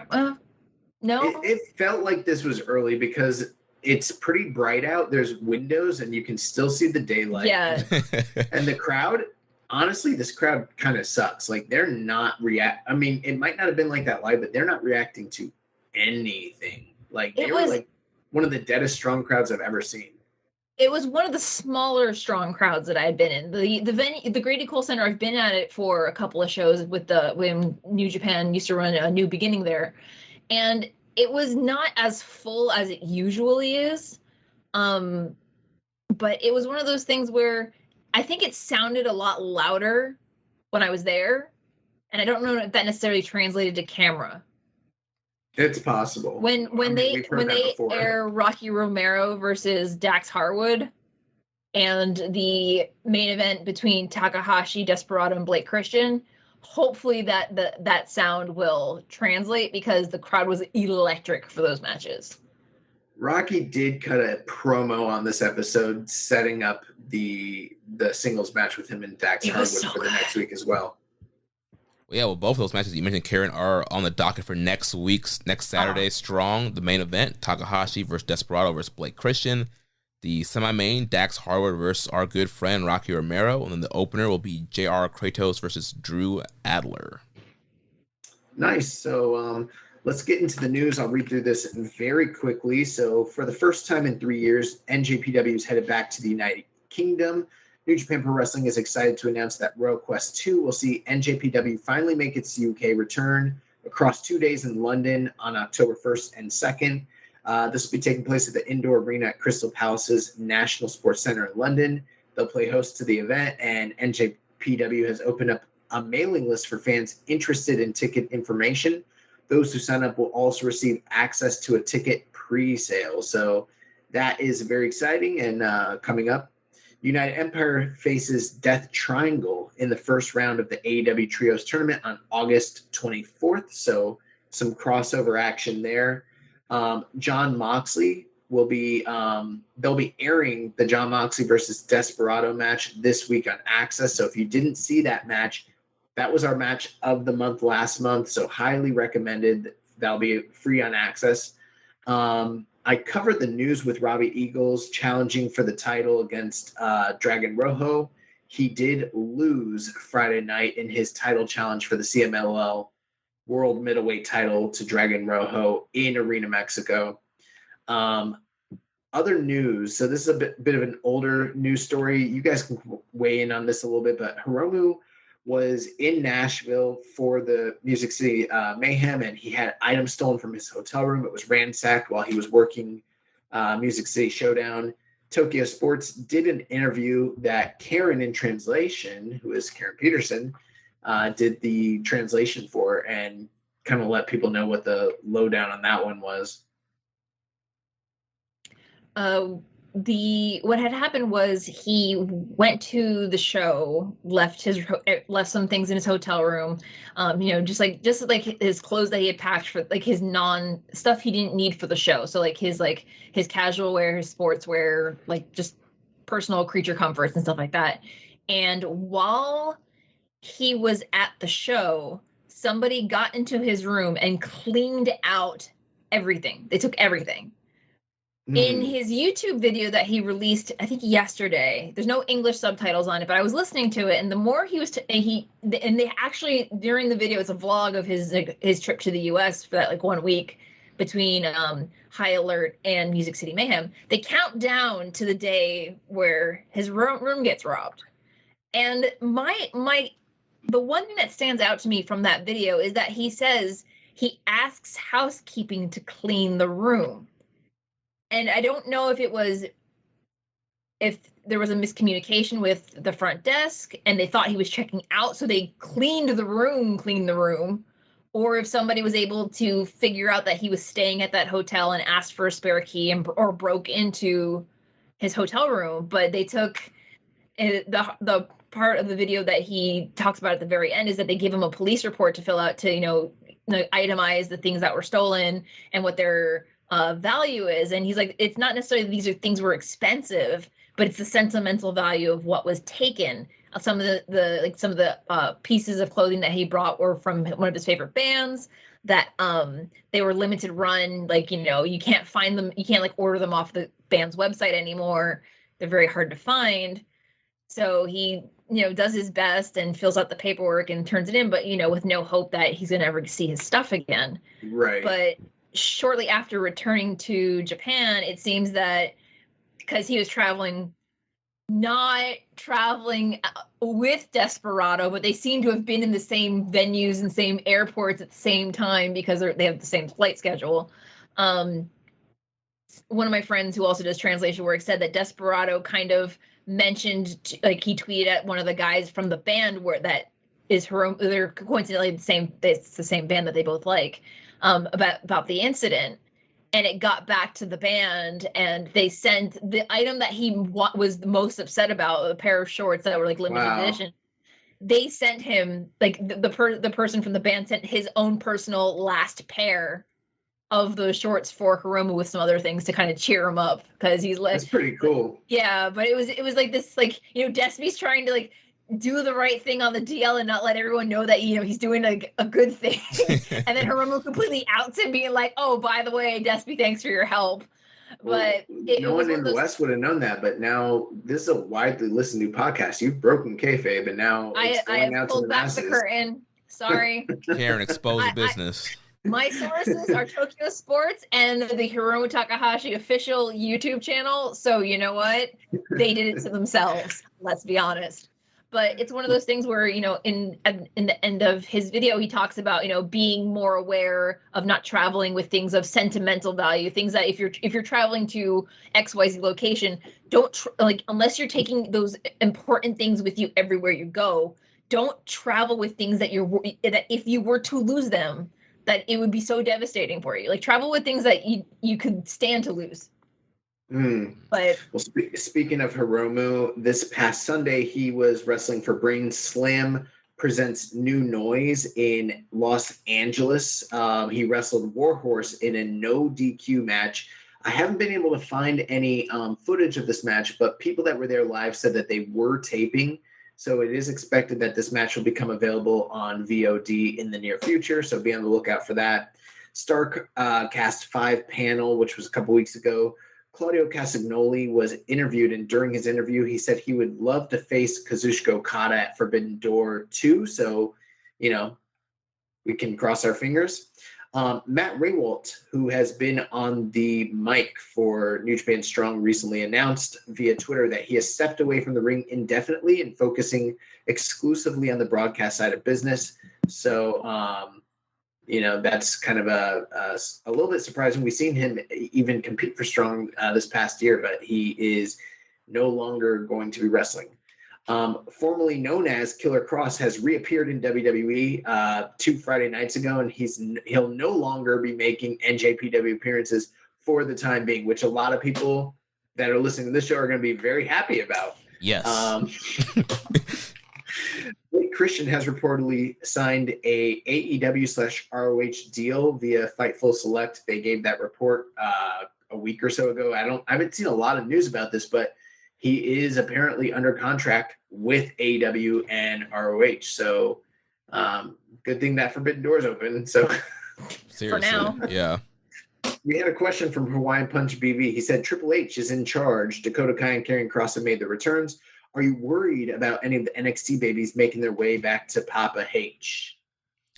Well, like we mentioned earlier, like Jonah, obviously Triple H, he's making calls. He's trying to get people back into the fold. And yeah, they're going to offer a ton of money to guys like Jonah, I'm sure Blake Christian, people who are, but he's under contract, but they're going to try and find people who have shorter deals or maybe don't have full-time deals and try and drop the bag to get people over. So yeah, I am worried about that. We've seen it over and over again with New Japan. There always seems to be that exodus to WWE.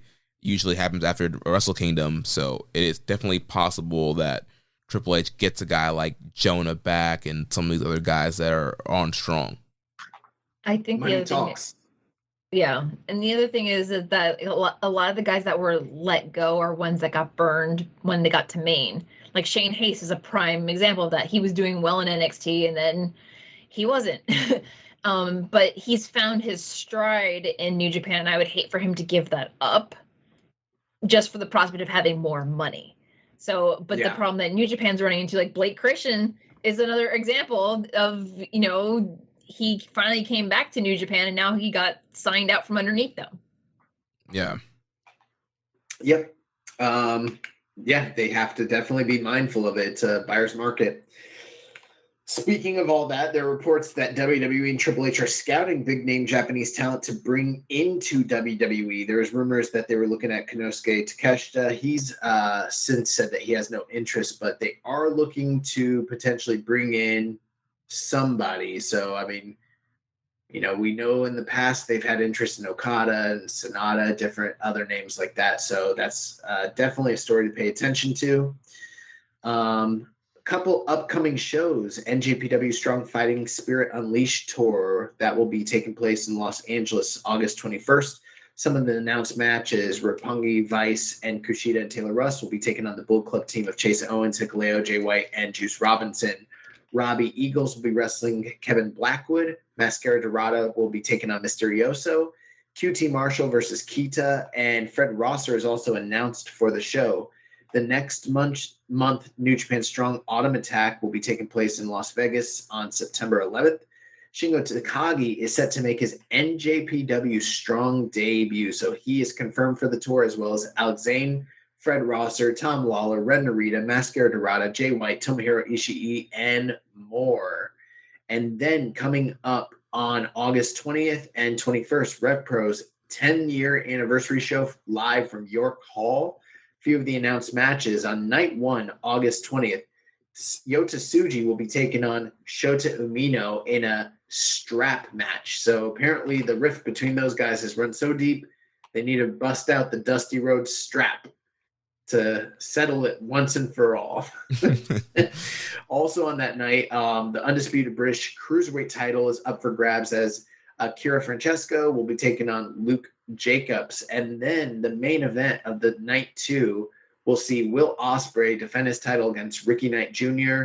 for the undisputed British heavyweight title. And this match is RKJ's last chance. So if he doesn't win the title, he can never challenge for it ever again. So I'm sensing a title change potential here. So this is like their 3rd or 4th singles meeting. So yeah, it's definitely a big one. And then we're gonna kick it over to questions and then get out of here. Yeah, so Rainbow Slam Pig says Dave Meltzer made a comment that he's been told of big plans for some AEW wrestlers on Wrestle Kingdom. Do you think we're getting a few one-off free matches or a full-scale AEW cross NJPW card for one of the nights, like they did with Noah? My feeling is that there is a possibility that there might be one exclusive AEW X NJPW evening, like they did with Noah. But if I was them, I wouldn't go that route. I wouldn't do a Forbidden Door 2, quote unquote, that way. I would just maybe work in some of that talent for Wrestle Kingdom as a whole and just give the entire, whatever it is, 2 nights, that kind of special treatment, that boost that kind of has been lacking the last few years, where you bring in some outside big stars and you kind of bolster the profile of the overall show. Yeah, I absolutely agree with you. I don't think I'll say a Forbidden Door 2 will probably happen and make money, but yeah, I think just having the AEW guys on big matches on the Tokyo Dome mixed up with other New Japan big matches would probably end up being better shows. I think the one thing that we need to go into this whole idea with is tempered expectations, because people were upset about Forbidden Door, people were upset about the G1, and people, if you go back to New Japan versus Noah, there were a lot of people who were unhappy about how that was done as well.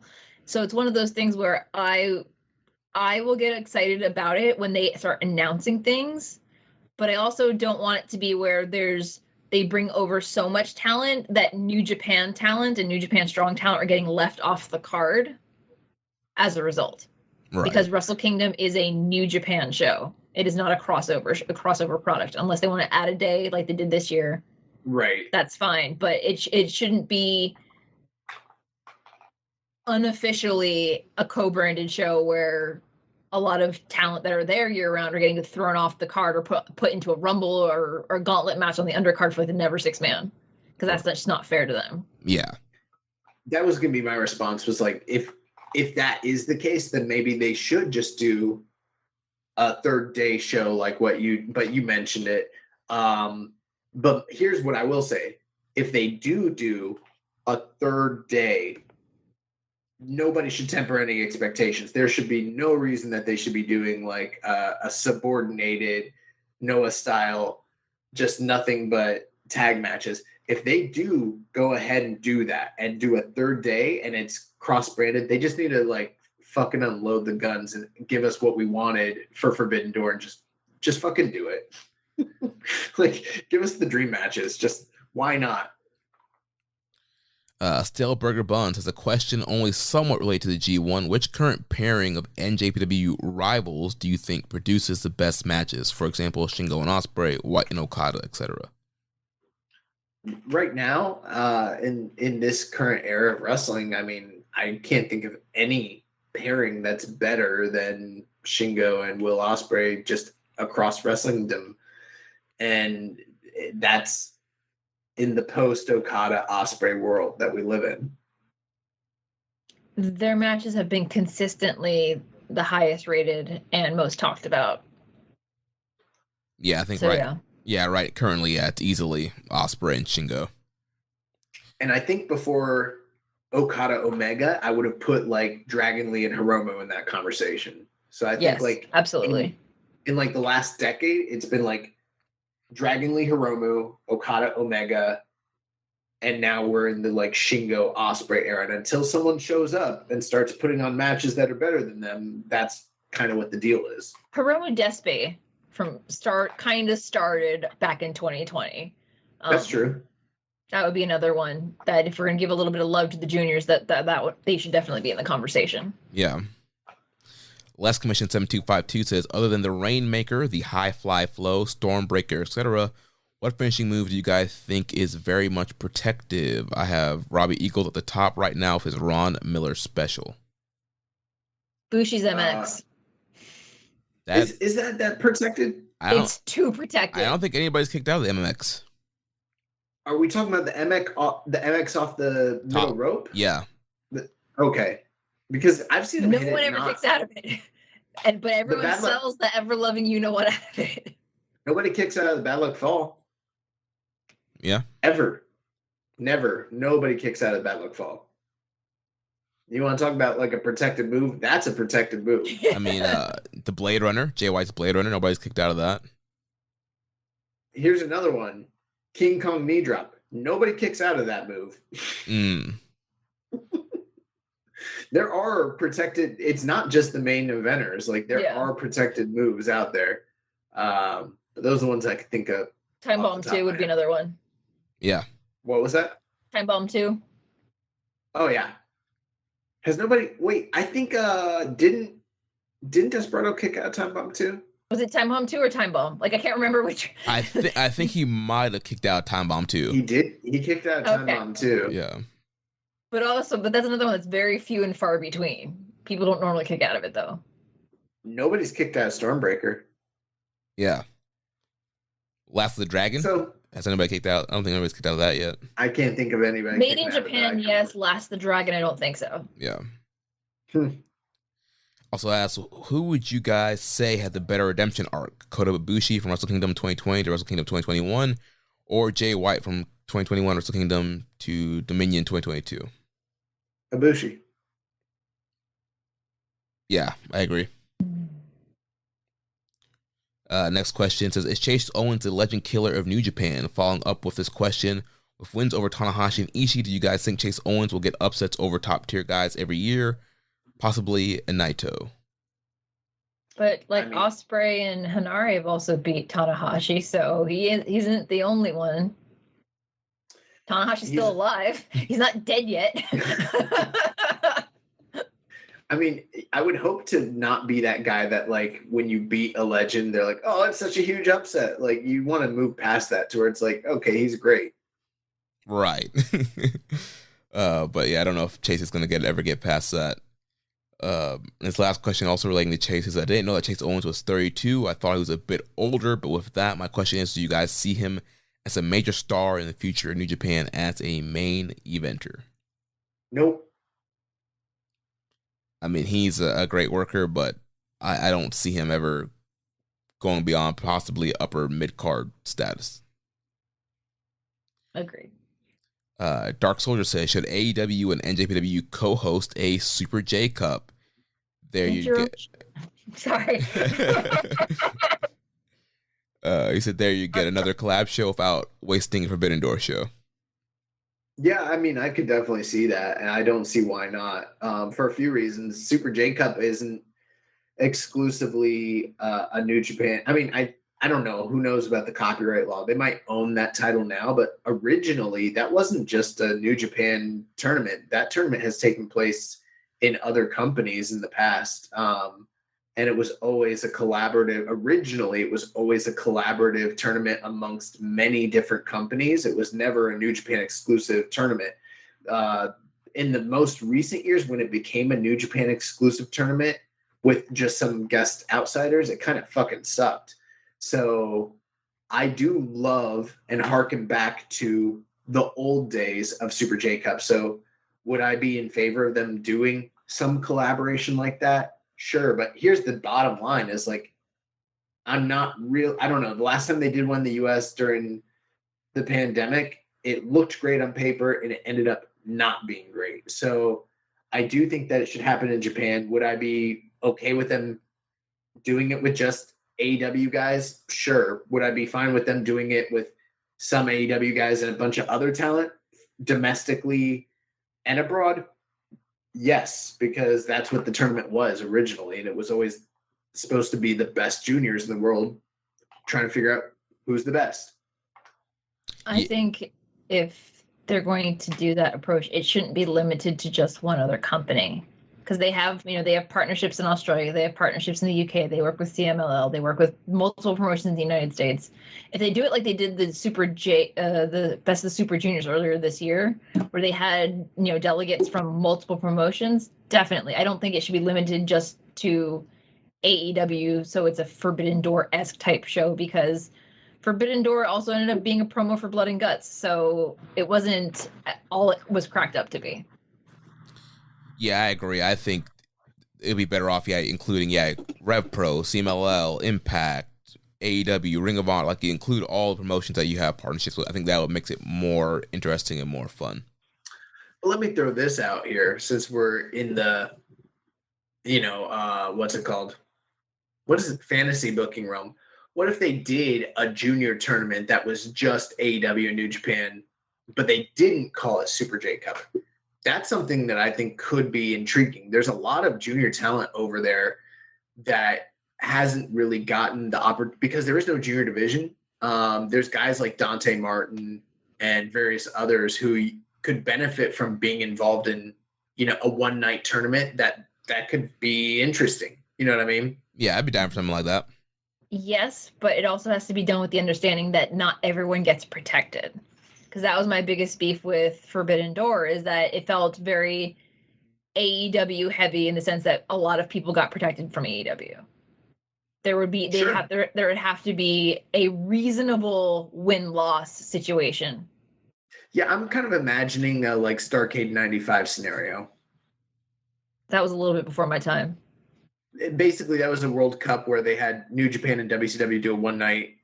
It wasn't a tournament, but it was like a series where it was for the World Cup, and it was basically whichever team got more wins. And ultimately, WCW beat them by one, but it was pretty even throughout the night. So, I mean, but if it's a single elimination tournament, nobody gets protected. You know what I mean? Because everyone's losing except for the one guy that wins. So I feel like that could work or be something worthwhile to look into, because, I mean, there's a lot of, you got Darby Allin, Ray Jungle Phoenix, Jungle Boy, Ray Phoenix. There's a bunch of other names I'm not even thinking of right now. There's a lot of juniors over there that could be cool to, see mix it up with the juniors over here. Yeah, definitely. Next question says, why hasn't Tama brought in Haku to deal with the Bullet Club? Because Haku's part of the Bullet Club. What are you fucking talking about? Yeah, Haku's still cashing them checks. Bro, why do you think Hikuleo's part of the Bullet Club? Who do you think is instructing him to be, to remain loyal to the Bullet Club? His father, King Haku, who is also a member of the Bullet Club, along with Scott Norton and Jeff Jarrett. He's just enjoying retirement. He's like, you know what? I'm fine with it. Next question says, should New Japan consider a Naito and Sting feud for Shingo? For the next set of shows, Shingo isn't acting like a team player. He begins doing stinger splashes using a skateboard. Oh my God. No. And has face paint on. Hell, even at one point have him tell the ring announcer to call him a Dudes of Attitude member. Naito argues with that Sting is poisoning Shingo's mind as we have custody for Shingo match at Wrestle Kingdom. What are your thoughts? Okay, no to all that, but let me just say this. As terrible as all that sounds, if there's anybody on this roster who could make something like that actually work if they really were driven to want to, it is Shingo Takagi. But no. I'm terrified at the thought of Shingo trying to use a skateboard. Like, I don't see that ending well for him. I think that would actually be pretty funny. The vignettes of like Sting and Darby teaching Shingo how to skateboard. He's got like a helmet and like all the padding on. He's just like trying to like scoot along. No. Now, let me turn this idea on its head. What if we wound up with, like, let's just say, who knows what Shingo's doing by Wrestle Kingdom season? What if he gets in some sort of weird feud with Darby Allin, and he starts doing to Darby what Darby does to other people? So he starts cutting the black and white vignette, like you know, the videos, but it's Shingo doing things that he thinks Darby would do to get under Darby's skin. That would be fucking hilarious. Yeah, that'd be pretty funny. I don't know what he would do, but it would be great. I don't know if I could stand seeing Shingo brooding and flannel in a dark corner somewhere. But he would do it like facetiously, so it'd all be like you know, mocking him while holding his Starbucks. I don't know. Yeah. Last question here from Hawaiian Punch BV. Thoughts on Usyk Joshua 2? Do you think Joshua will make the proper adjustments in taking the rematch like he did against Ruiz? Oh, a fight question. I'm so happy to get one of these. So looking very much forward to Usyk Joshua 2. I'm hoping that Anthony Joshua beats Usyk because I really want the Tyson Fury Joshua mega fight in Wembley. But I have a feeling that Joshua is going to beat Usyk. It was a closer fight than people gave him credit for in the first one. And I felt like if he just made a couple of adjustments, he could have easily won that fight. It was a lot closer on the scorecards than people pretend like it was with Usyk. One thing, Usyk is huge right now. He has bulked up. He looks like a true heavyweight, not like he did in the first fight. And I'm wondering if that's going to be detrimental to him. At the same time, who knows? Either of these guys, these are big boys. And I mean, if they hit on the button, either one of them could go to sleep. So, I mean, anything is possible at that point. But I know I predicted Usyk to win the first fight, but I think I'm going with Joshua for the rematch. So take that for what it's worth. I got the first one right. I get a lot of these right. So just saying. Nice. Well, let's end with recommended match of the week. So last week for the excursion pick, Josh, you had originally recommended Robbie Eagles versus Dragon Rojo from CMLL. Yeah, I didn't know that this wouldn't air in time for the show, so that's my B. But you picked the new match. You picked the Warrior Wrestling title match, War of Attrition match from Warrior Wrestling 23, which had Will Ospreay, Shane Strickland, Jake Something, and Brian Pillman as a starting as a team, taking on Sam Adonis, Jeff Cobb, Lance Archer, and Brian Cage. So how the War of Attrition works, it starts off as an 8-man tag, then one team loses, and it turns into a tag match. Then a team loses, and it turns into a one-on-one match. So kind of a convoluted. I actually didn't know that. I haven't seen this match. I just saw that it was highly rated, and I found the link to it and sent it to you. So I'm going into this blind. I had no clue that those were the rules of the match. Yes. I thought it was just like a gauntlet or something. I don't know. No, so yeah, it's this crazy matchup they have here, Warrior Wrestling. Fun matchup. Obviously, you have a ton of talented wrestlers in there that usually don't mix it up. So Ospreay's team won. So Ospreay, Strickland, Jake Something, and Brian Pillman, they pinned the other team. So then it became a tag match. So Brian Pillman and Ospreay teamed up to then beat Jake Something and Swerve. And then at the end, Casey Navarro has some kind of Money in the Bank gimmick, some kind of medal that he won previously that he then cashed in on in the middle of the match, which then turned it into a triple threat match between Casey Navarro, Ospreay, and Brian Pillman. And then Brian Cage came out and helped Casey Navarro win the match and become the new Warrior Wrestling champion. Overall, it was a fun match, but I mean, there was a lot of I was actually pretty like annoyed at the finish with Casey coming in and cashing in, then Cage coming in to help. I'm just like, I get you don't want to pin Ospreay, but there's a whole lot. They could have done something else. Yeah, this was one I was kind of skeptical on. I saw very high ratings, but I saw a couple reviews where like this was a mess, and I was like, who do I believe? Yeah. Do I believe the score? Do I believe those couple raters that are like, this was a mess? So I mean, it sounds based on the way you're talking about, this was probably not going to be a recommended match of the, excursion match of the year for you at all. No.